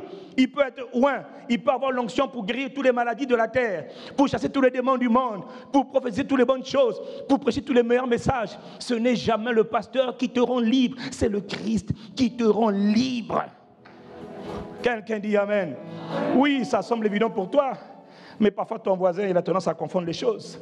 Il y en a qui croient que quand quelqu'un a prié ou il a tenu un message, il croit que c'est moi qui t'ai libéré. Non, mon frère, non. C'est le Christ qui libère. Quelqu'un dit Amen. Et il y a encore des gens assez fous pour attirer l'attention sur eux, pour dire que grâce à moi, tu as été guéri. Et tu fous. Grâce à qui? Non, mais c'est ma prière. La prière de qui? Tu n'es qu'un instrument poussière. Par toi, Dieu passe pour faire du bien. Quelqu'un dit Amen. Mais personne n'est irremplaçable. Personne n'est indispensable. Tout le monde est utile. Personne n'est irremplaçable. Oh, quelqu'un me donne un bon Amen. La connaissance est indispensable. Il dit, vous connaîtrez la vérité. Vous aurez une connaissance de la personne du Christ et elle vous rendra libre. La connaissance est indispensable. Satan le sait, Dieu aussi le sait. Voilà pourquoi Dieu dit, quand il regarde la terre, il dit, mais mon peuple est en train d'être détruit par son manque de connaissance, par son manque de connaissance. Et Dieu se lamente. Et Satan aussi le sait. Voilà pourquoi tout ce qu'il veut, le diable, tout ce qu'il veut. Tu vas à l'église, tu fais tes trucs, tout ce que tu veux, pas de problème. Mais tu dois rester ignorant. Tu ne dois jamais parvenir à la connaissance de la vérité, parvenir à la connaissance de Christ, c'est-à-dire parvenir à développer cette relation intime où, brusquement, toutes les choses qui étaient voilées pour toi commencent à devenir totalement dévoilées. Tout ce que tu ne comprenais pas, tu commences à le comprendre. Et la connaissance est une arme redoutable. La connaissance t'équipe. C'est la raison pour laquelle nous envoyons nos enfants à l'école. Nous voulons que nos enfants soient instruits, qu'ils soient éduqués, qu'ils acquièrent de la connaissance. Pourquoi? Nous voulons les armer. Pourquoi?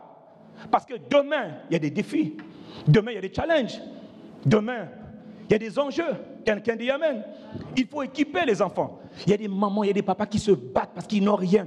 Ils se battent pour que leur enfant aille à l'école. Oui, peut-être que pour certains, c'est évident. Il y en a d'autres pour qui ce n'est pas évident. Trouver un peu d'argent, souffrir pour que l'enfant ait une éducation.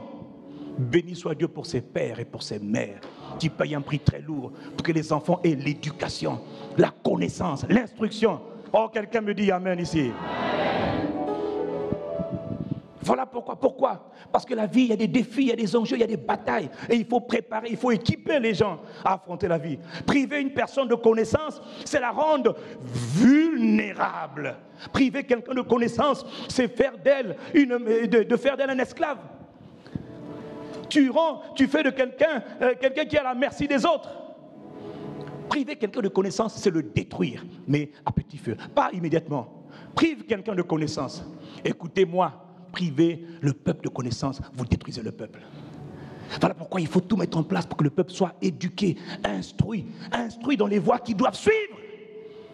La connaissance, elle est indispensable. C'est une arme redoutable. Ça, c'est dans le monde. Alors imaginez, si la connaissance du monde arme, à combien à plus forte raison la connaissance de Dieu arme, équipe, prépare. un citoyen du royaume des cieux, à être un homme redoutable, admirable et à faire la différence dans sa génération. La connaissance de Dieu t'équipe, mais fait de toi quelqu'un de dangereux, quelqu'un de distingué, quelqu'un de différent. Connaître la vérité n'a rien à voir avec le fait de connaître un savoir. Non, hein, mon frère. Il a dit dans Psaume, le psalmiste David a dit dans Psaume 119, verset 130, la révélation de tes paroles est claire. La révélation de tes paroles est claire.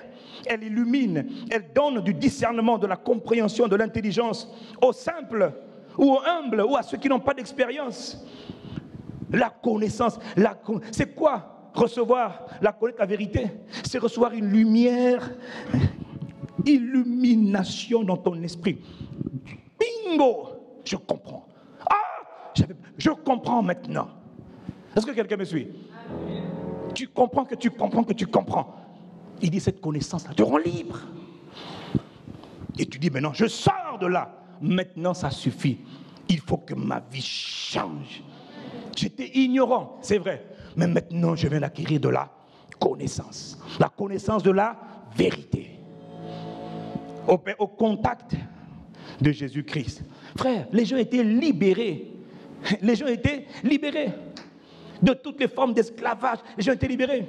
Au contact de Jésus, il y a une femme comme la femme samaritaine qui a été libérée.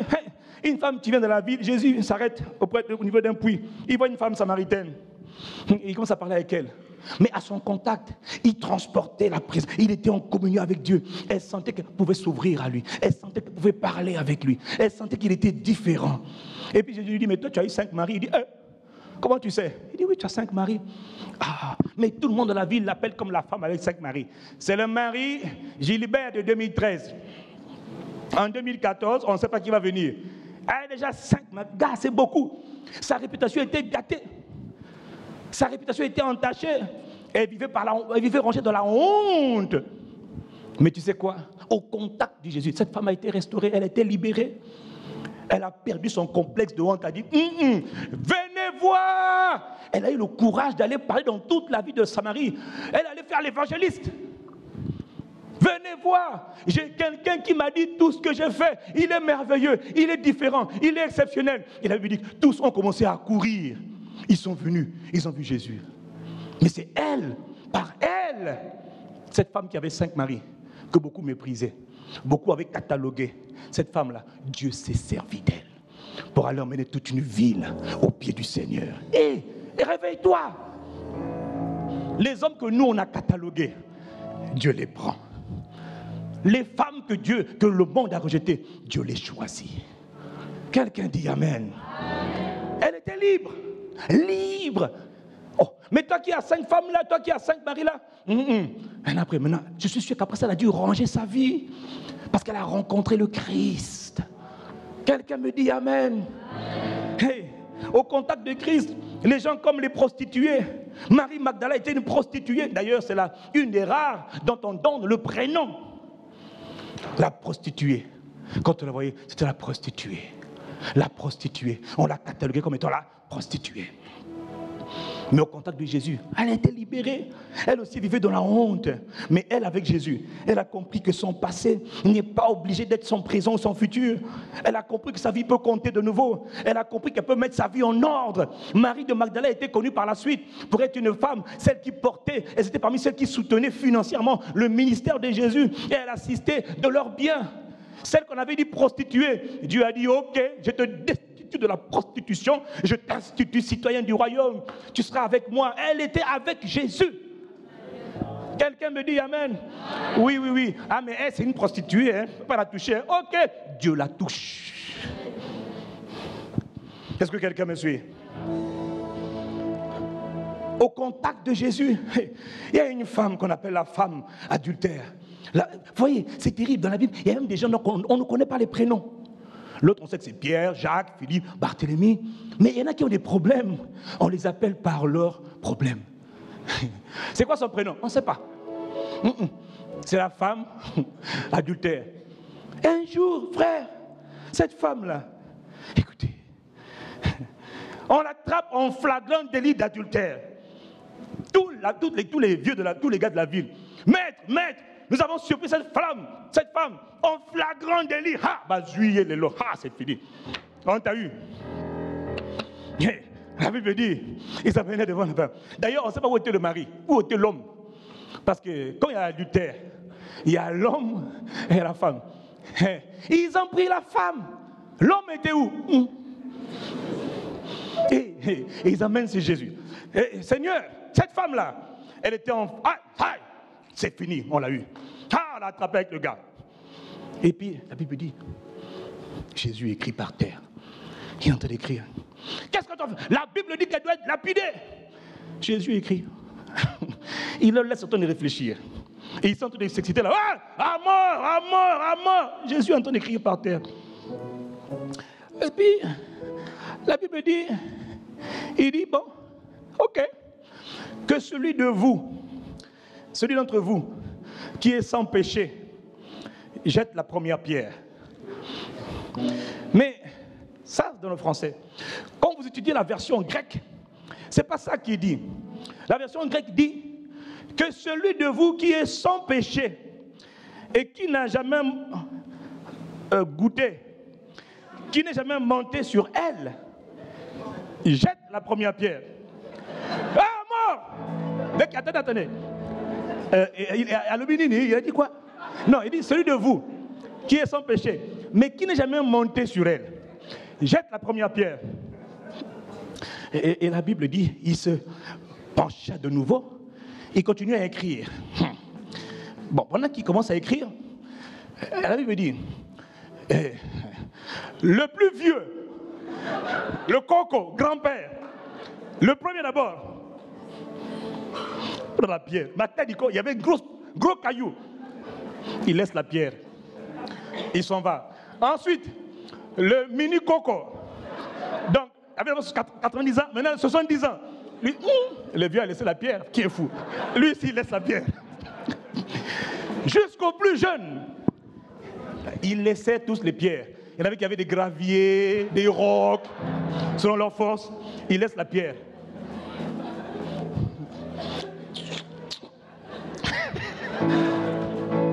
Il y en a qui sont partis avec des remords, des sentiments. Et la Bible dit, à un moment donné, quand ils sont tous partis, après la torpeur, là, fini, ils se relèvent. Oh, mais ils sont où ceux qui t'accusaient? La femme dit, ils sont tous partis. Et Jésus dit à cette femme, sale, pécheresse, connue pour ses péchés nombreux, il dit à cette femme, moi non plus je ne te condamne pas, va et ne pêche plus. Ne pêche pas. Le Dieu de la seconde chance. Le Dieu de la seconde chance. Vous savez, je vais vous dire une chose. Dans nos églises là, on catalogue trop les gens. Dans les églises, des fois, bien sûr, il faut être dur. Mais des fois, il faut avoir le cœur de Dieu pour voir avec... Voilà, tu vois pourquoi il faut marcher en communion avec Dieu. Parce que quand tu marches en communion avec Dieu, tu ne vois pas comme Dieu voit les choses. Tu vois l'intérieur. Dieu avait une femme qui était fatiguée, accablée par le péché. Et Jésus venait de la libérer. Les hommes voient les hommes lapides, ils veulent la tuer. Jésus voit une femme qui a besoin d'être sauvée. Elle est fatiguée du péché. Elle est fatiguée de sa vie. Vous condamnez facilement. Et puis vous valorisez ce qui semble beau. Quand tu vois quelqu'un arriver, belle voiture, beau costard, tu dis, waouh, sûrement lui il est saint. Quand Dieu regarde le cœur, il dit, lui il est pourri. Mais toi tu appelles pourri saint. Et Dieu appelle saint pourri. Quel est mon point? Juste apprendre à voir les choses comme Dieu les voit. Pour ça, il faut apprendre à marcher dans l'intimité.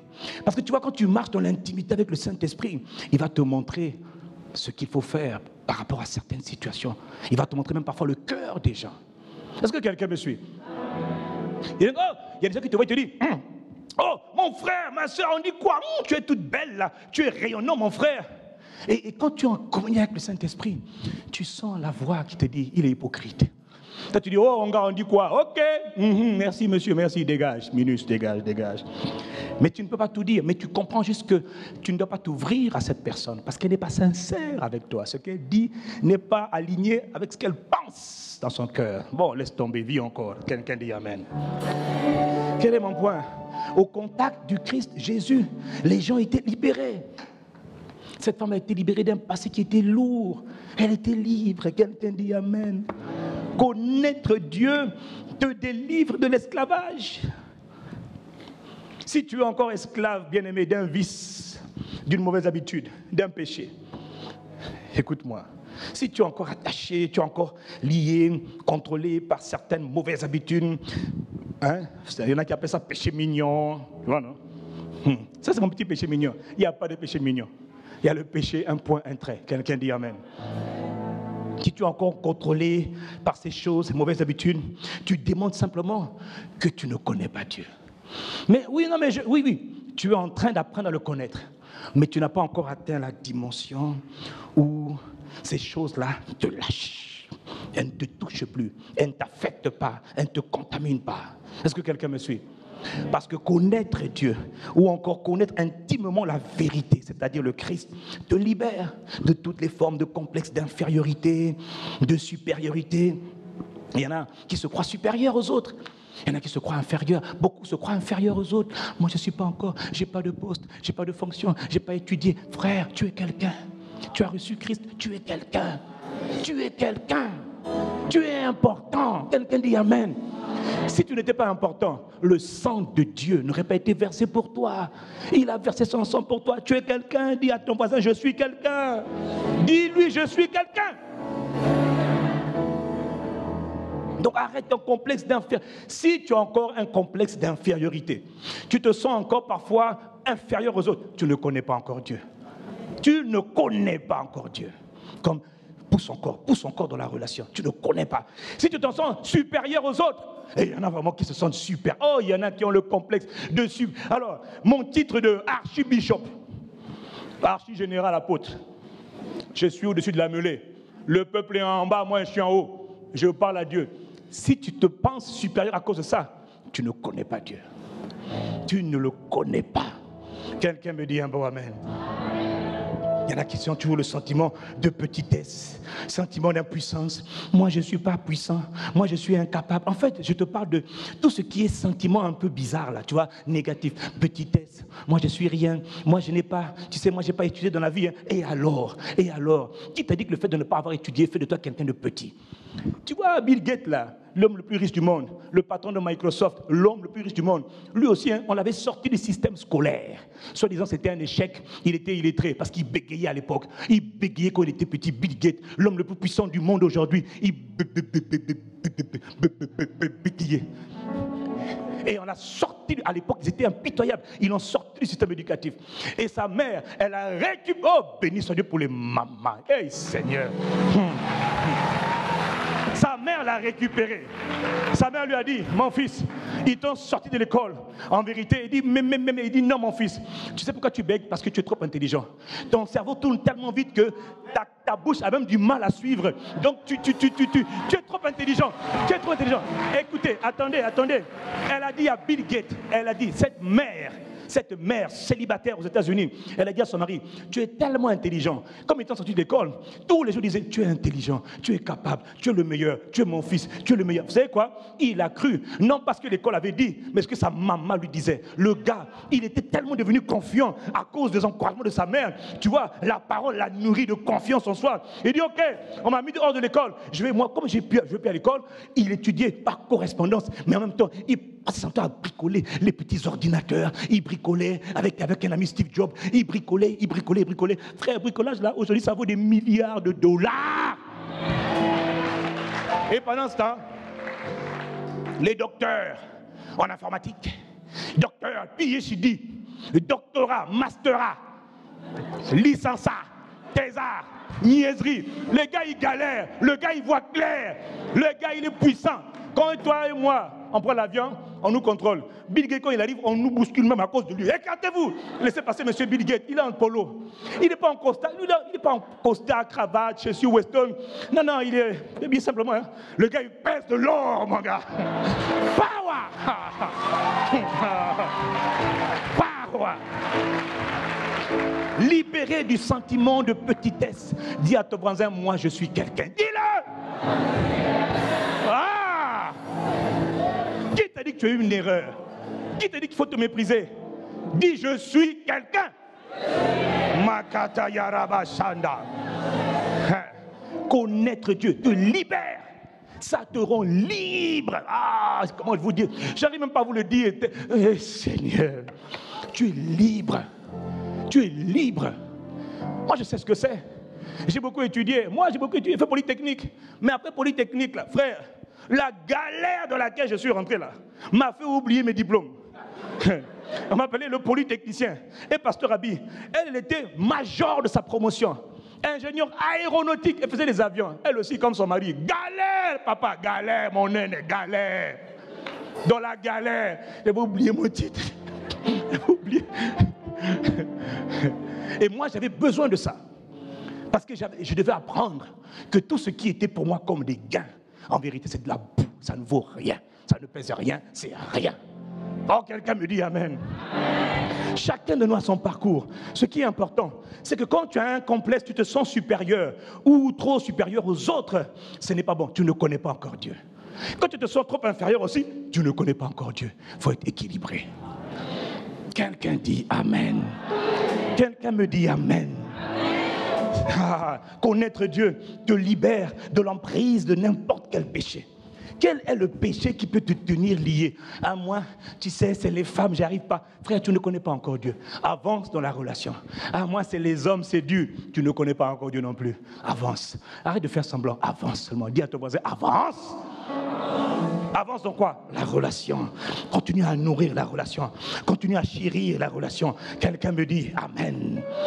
Ah, connaître Dieu te libère de ce qu'on appelle les mauvaises habitudes, les vices, les phobies, tu vois, superstitions. J'ai peur de ça. Oh, moi j'ai peur des chats noirs. Moi j'ai peur des chats blancs. Moi j'ai peur des chiens. Moi j'ai peur des serpents. Moi j'ai peur. Et ça se croit spirituel. Non, moi c'est une sainte peur. J'ai peur des méchants. Tu vois, c'est la peur. J'ai peur.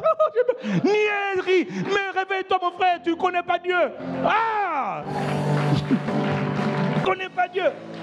Quand tu connais Dieu, frère, tu es libéré de tout.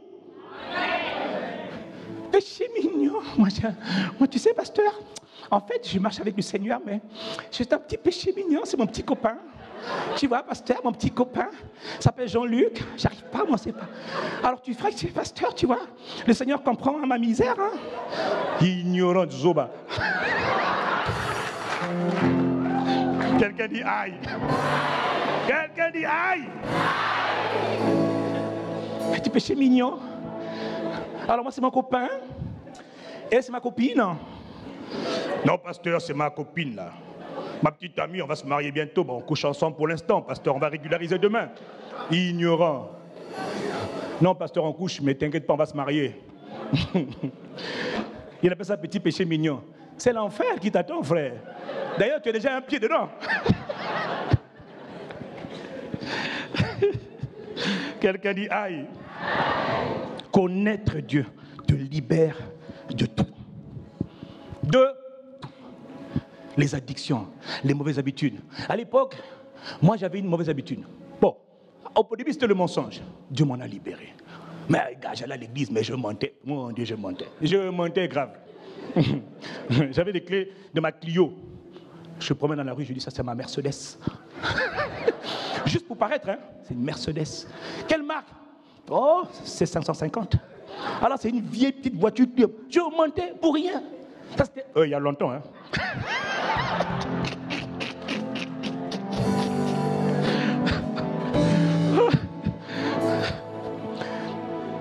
Et tu vois, j'étais conscient que c'était mauvais, mais je mentais quand même.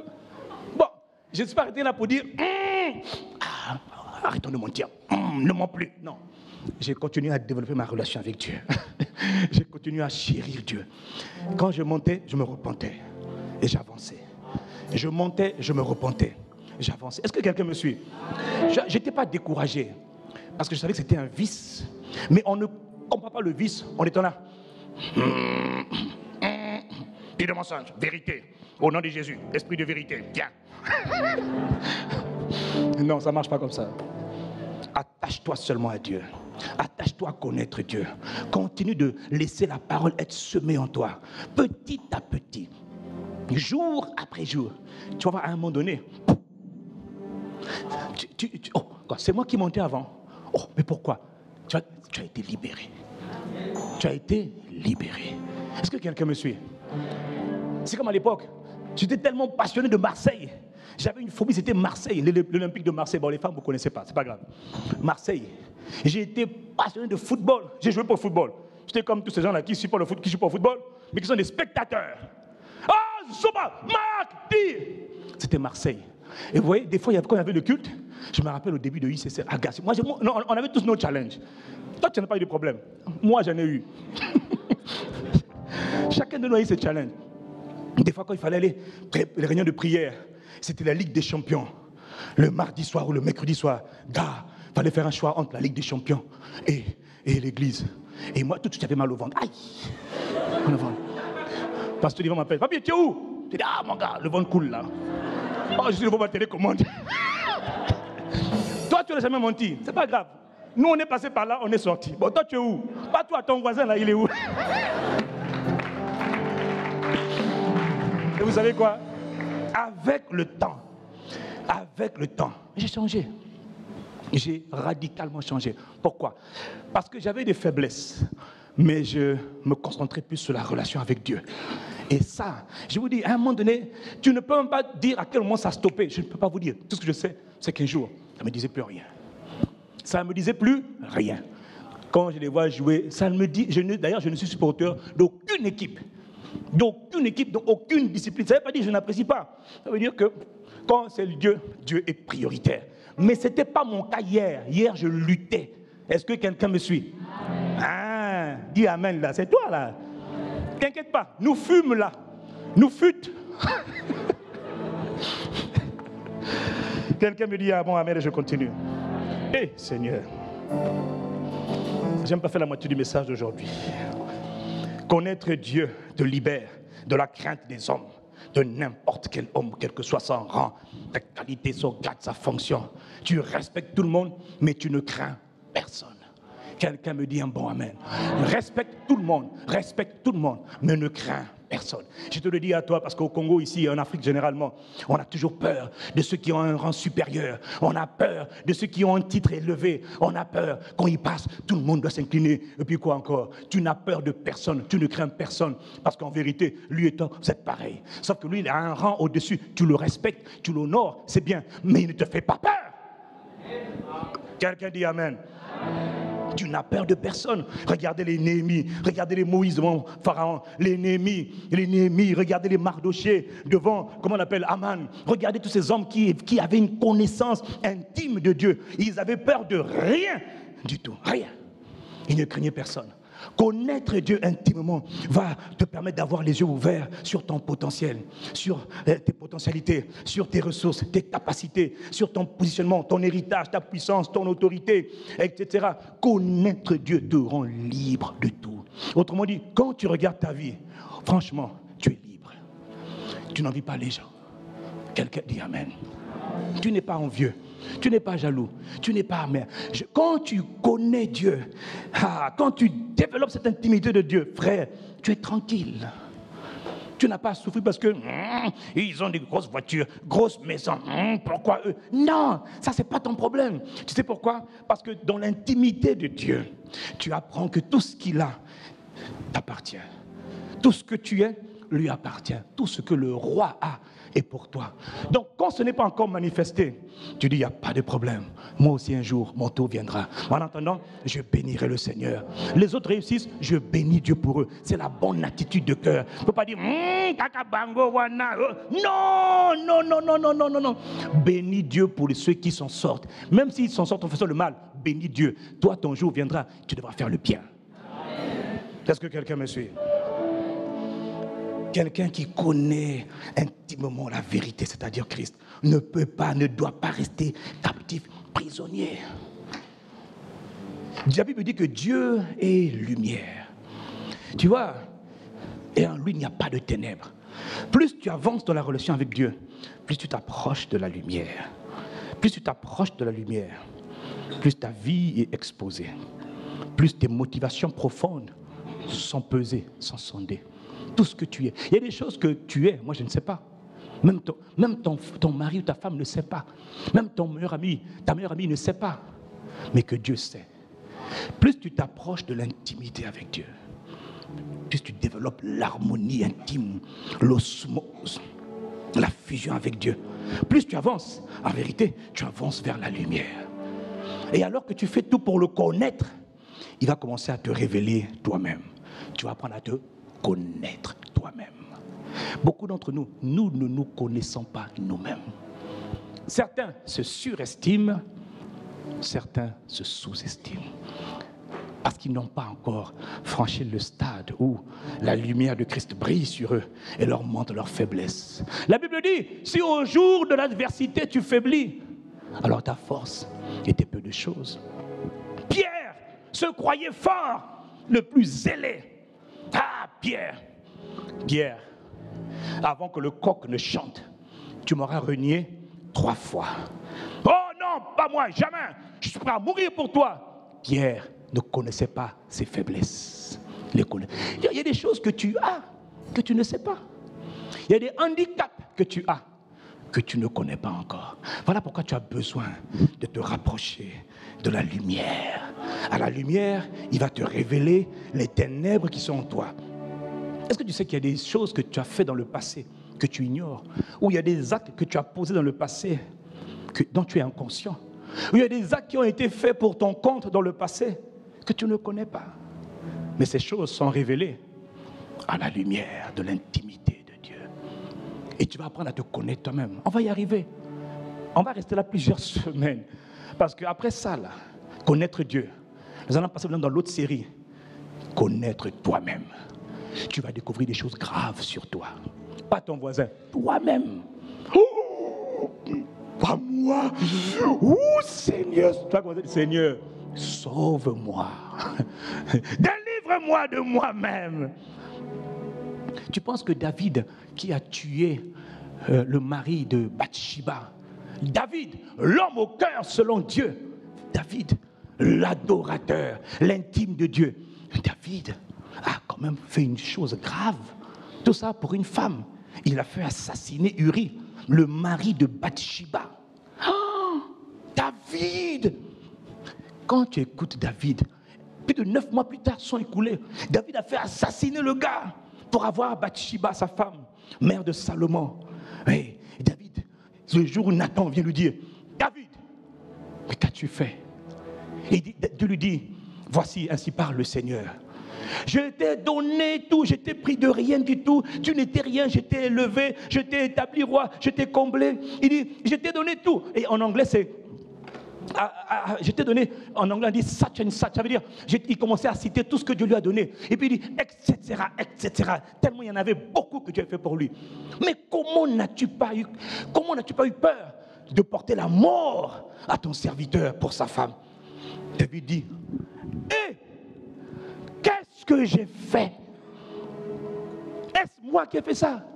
David va dans le temple et il fait le psaume 51. Oh Dieu, aie pitié de moi dans ta bonté, selon ta grande miséricorde, efface mes transgressions. Il ne dit pas non, j'ai rien fait. Il dit oui, je suis né dans le péché. J'ai péché, j'ai fait ce qui est mal à tes yeux. Je reconnais, je ne cache pas. Je reconnais, je ne savais pas que j'étais capable d'une aussi grande folie. Mais qu'est-ce qui m'a pris? Ça t'est déjà arrivé de faire une grosse bêtise, une grande faute? Tu te demandes, mais qu'ai-je fait? Mais pourquoi j'ai fait ça? Tu ne te connais pas. Tu ne te connais pas. Est-ce que quelqu'un me suit? Et tu vois, ne pas se connaître et être élevé par Dieu, c'est dangereux parce que mieux vaut que tu te sondes avant de monter. Parce que si tu ne te sondes pas, tu seras jugé demain. Est-ce que quelqu'un me suit? Il y a des hommes qui ont été élevés par Dieu et ils n'ont découvert qu'après la suite qu'ils aimaient tellement les femmes, comme Salomon. Ils étaient tellement attirés par les femmes qu'ils en ont eu des milliers, des centaines de femmes. Au début, il ne se doutait pas qu'il était comme ça. Il a négligé les mauvais penchants, les faiblesses de son cœur. Tout le monde a des faiblesses. La différence entre ceux qui s'en sortent, ceux qui s'en sortent pas, ne sont pas toujours conscients de leurs faiblesses. Et c'est dangereux. Et quand ils sont conscients, ils ne prennent pas le temps d'échanger leurs faiblesses auprès du Père pour recevoir la force de Dieu. Est-ce que quelqu'un comprend de quoi je parle? Nous allons étudier ça. Connais-toi toi-même. Dieu est lumière, frère. Tu dois connaître. Dis à ton voisin, tu dois connaître Dieu. Je vais m'arrêter là. Je n'ai pas fini, mais je vais m'arrêter là pour aujourd'hui. J'ai encore beaucoup à dire. Nous allons continuer cette série la semaine prochaine. Alors on va incliner la tête tous ensemble, simplement là où nous sommes. Tu comprends que tu as besoin de connaître Dieu.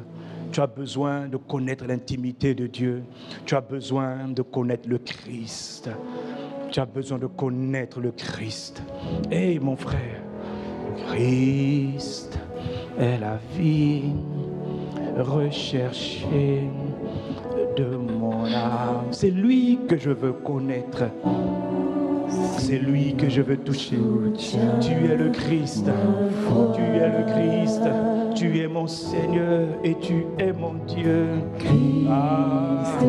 Inclinons la tête. Réfléchis mon frère. Quel est le plus grand besoin que tu as aujourd'hui? Qu'est-ce qu'il te faut dans ta vie? De quoi as-tu réellement besoin? Il est le Christ.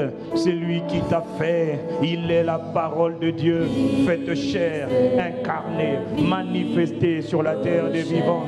Il est tout ce dont tu as besoin. Alors je te prie mon frère, je te prie ma soeur, arrête-toi un instant, réfléchis, reconsidère tes voies, reconsidère tes sentiers. Tu es le Christ, ce n'est pas un chant, c'est une prière, c'est un appel à l'aide, c'est un SOS. La vie recherchée de tout mon âme, de tout mon être. Seigneur, soutiens-moi. Seigneur, soutiens mon frère, soutiens ma soeur. Tu es le Christ, soutiens-moi. Oh, je te supplie. Ça, c'est pas une simple chanson, c'est un appel à l'aide. C'est je soupire, je suis en train de lui dire, Saint-Esprit, Esprit de Christ, tu es tout ce dont j'ai besoin. Je suis en train de dire, tu es le Christ. Jésus, aie pitié de moi. Fils de David, aie pitié de moi. Aide-moi. Je ne cherche pas le pasteur, je ne cherche pas l'église, je cherche toi. Tu es mon Seigneur, tu es mon Sauveur, tu es le Christ, le Dieu vivant. Christ, c'est la vie. Je t'invoque, je t'appelle, je te supplie.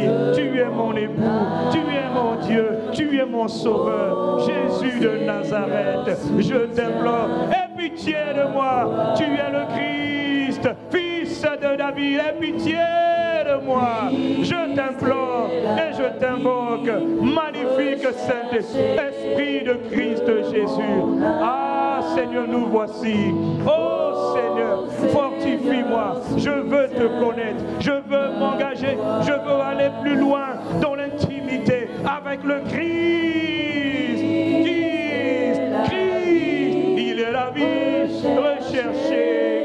Il est la vie recherchée de mon âme. Oh Seigneur, soutiens ma foi. Je veux te connaître, je veux te chérir, je veux te suivre. Enseigne-moi tes voies, enseigne-moi tes voies. Je te supplie, tendre Père céleste, je te supplie, je prie pour mon frère, je prie pour ma soeur, afin que tu fortifies. Ah, je te supplie, je me livre à toi. Seigneur, prends-moi, Seigneur, dans mon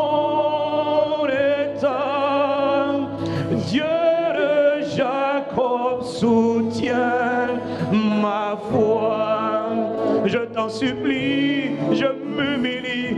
Prends-moi, Seigneur, Dieu de Jacob, Dieu d'Israël, Dieu des cieux. Je t'en supplie, Dieu de Jacob, entends ma prière, soutiens ma foi, car j'ai besoin de toi. Prends-moi dans mon état.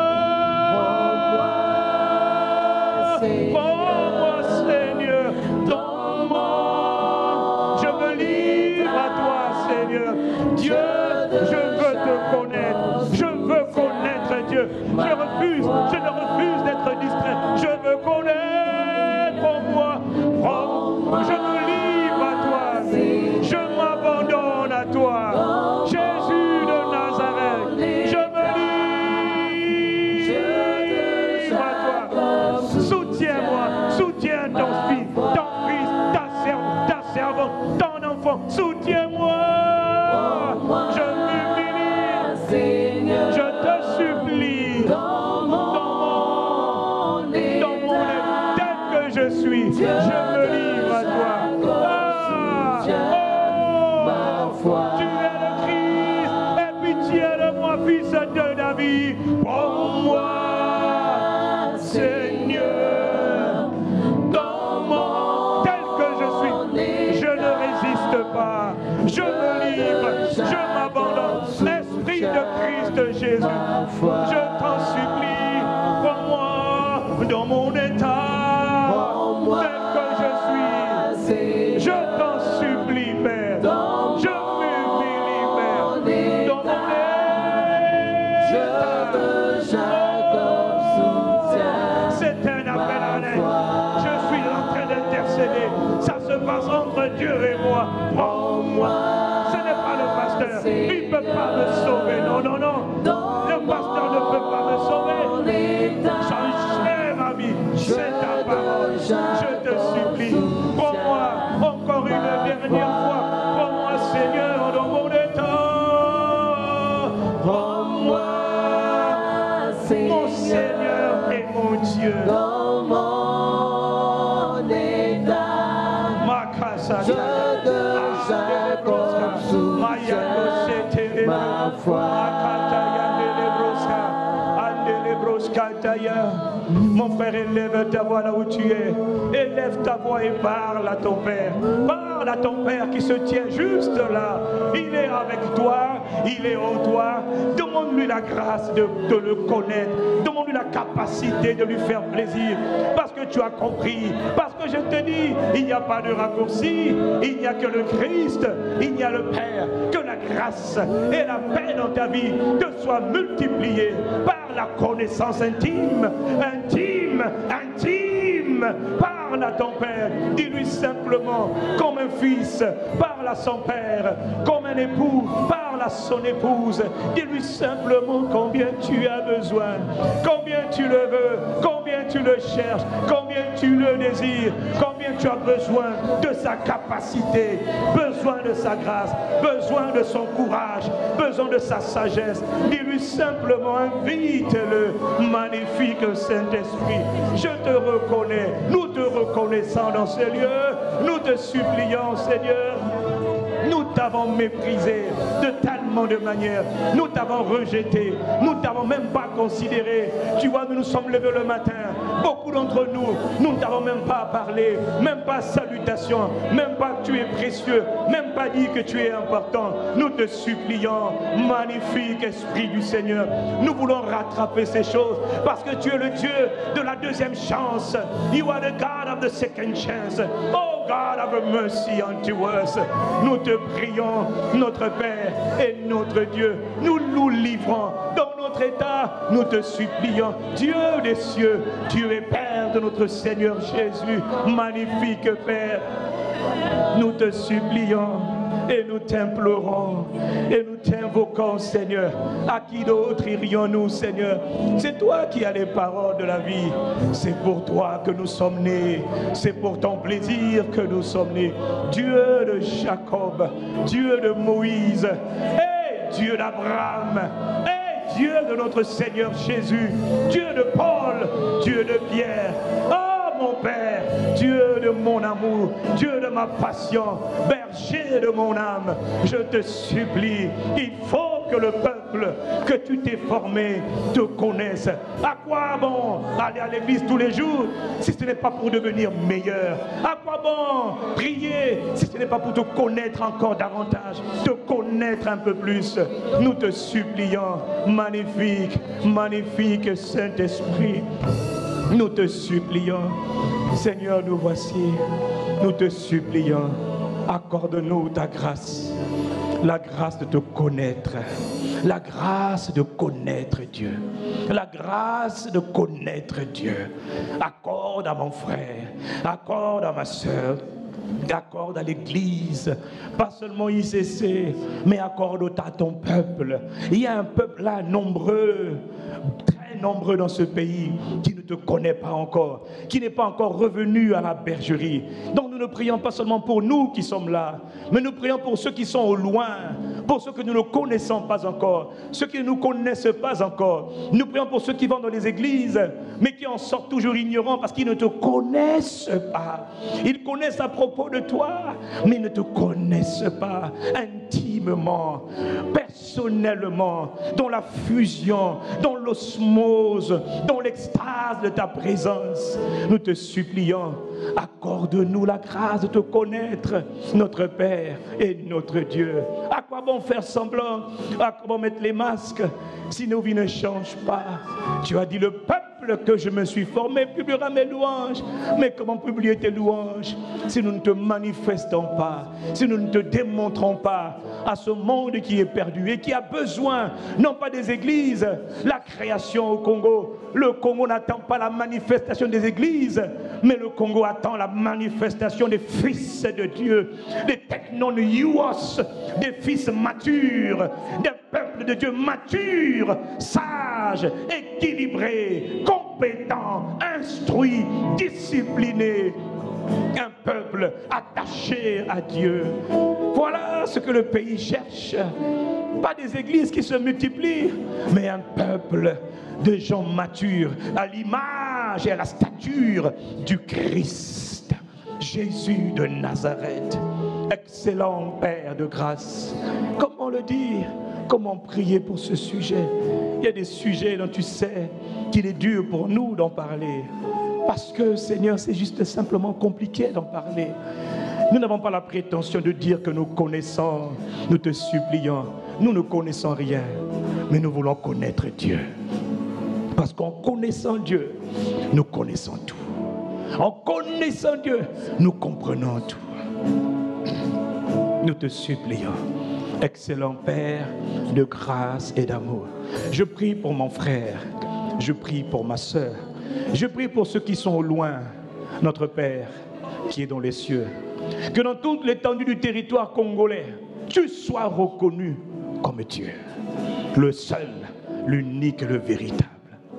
Que le peuple du Congo connaisse Dieu, rencontre Dieu, expérimente Dieu, le seul, l'unique et le véritable. Que ton règne vienne sur le pays et que ta volonté parfaite, ô Père, soit accomplie sur ce Congo-Brazzaville et sur tous les pays qui entourent notre pays. Que ton règne vienne et que ta volonté de Père, de souverain suprême, soit accomplie. Nous te supplions, magnifique Père, excellent Père de grâce et d'amour. We thank you, we give you praise, we celebrate you. Merci, aujourd'hui encore est le jour que le Seigneur a fait. Tu nous as parlé, tu as parlé à nos cœurs. Ne laisse personne ici sortir en voyant la parole que nous avons entendue être déviée, détournée, volée. Non, Seigneur, comme m'a dit le psalmiste, je garde ta parole dans mon cœur afin de ne pas pécher contre toi, car je veux te connaître. Excellent Père de grâce et d'amour, non pas à nous, mais à ton nom seul, tu donnes gloire. Nous sommes rassemblés ce matin et nous t'avons imploré, nous t'avons invité, nous t'avons prié, Père, au nom de sa majesté, le seul Seigneur, le seul Dieu, roi de gloire, incomparable, admirable, majestueux, notre Père, est notre Dieu. Il y a quelqu'un qui a envie d'acclamer ton nom. Il y a quelqu'un qui a envie de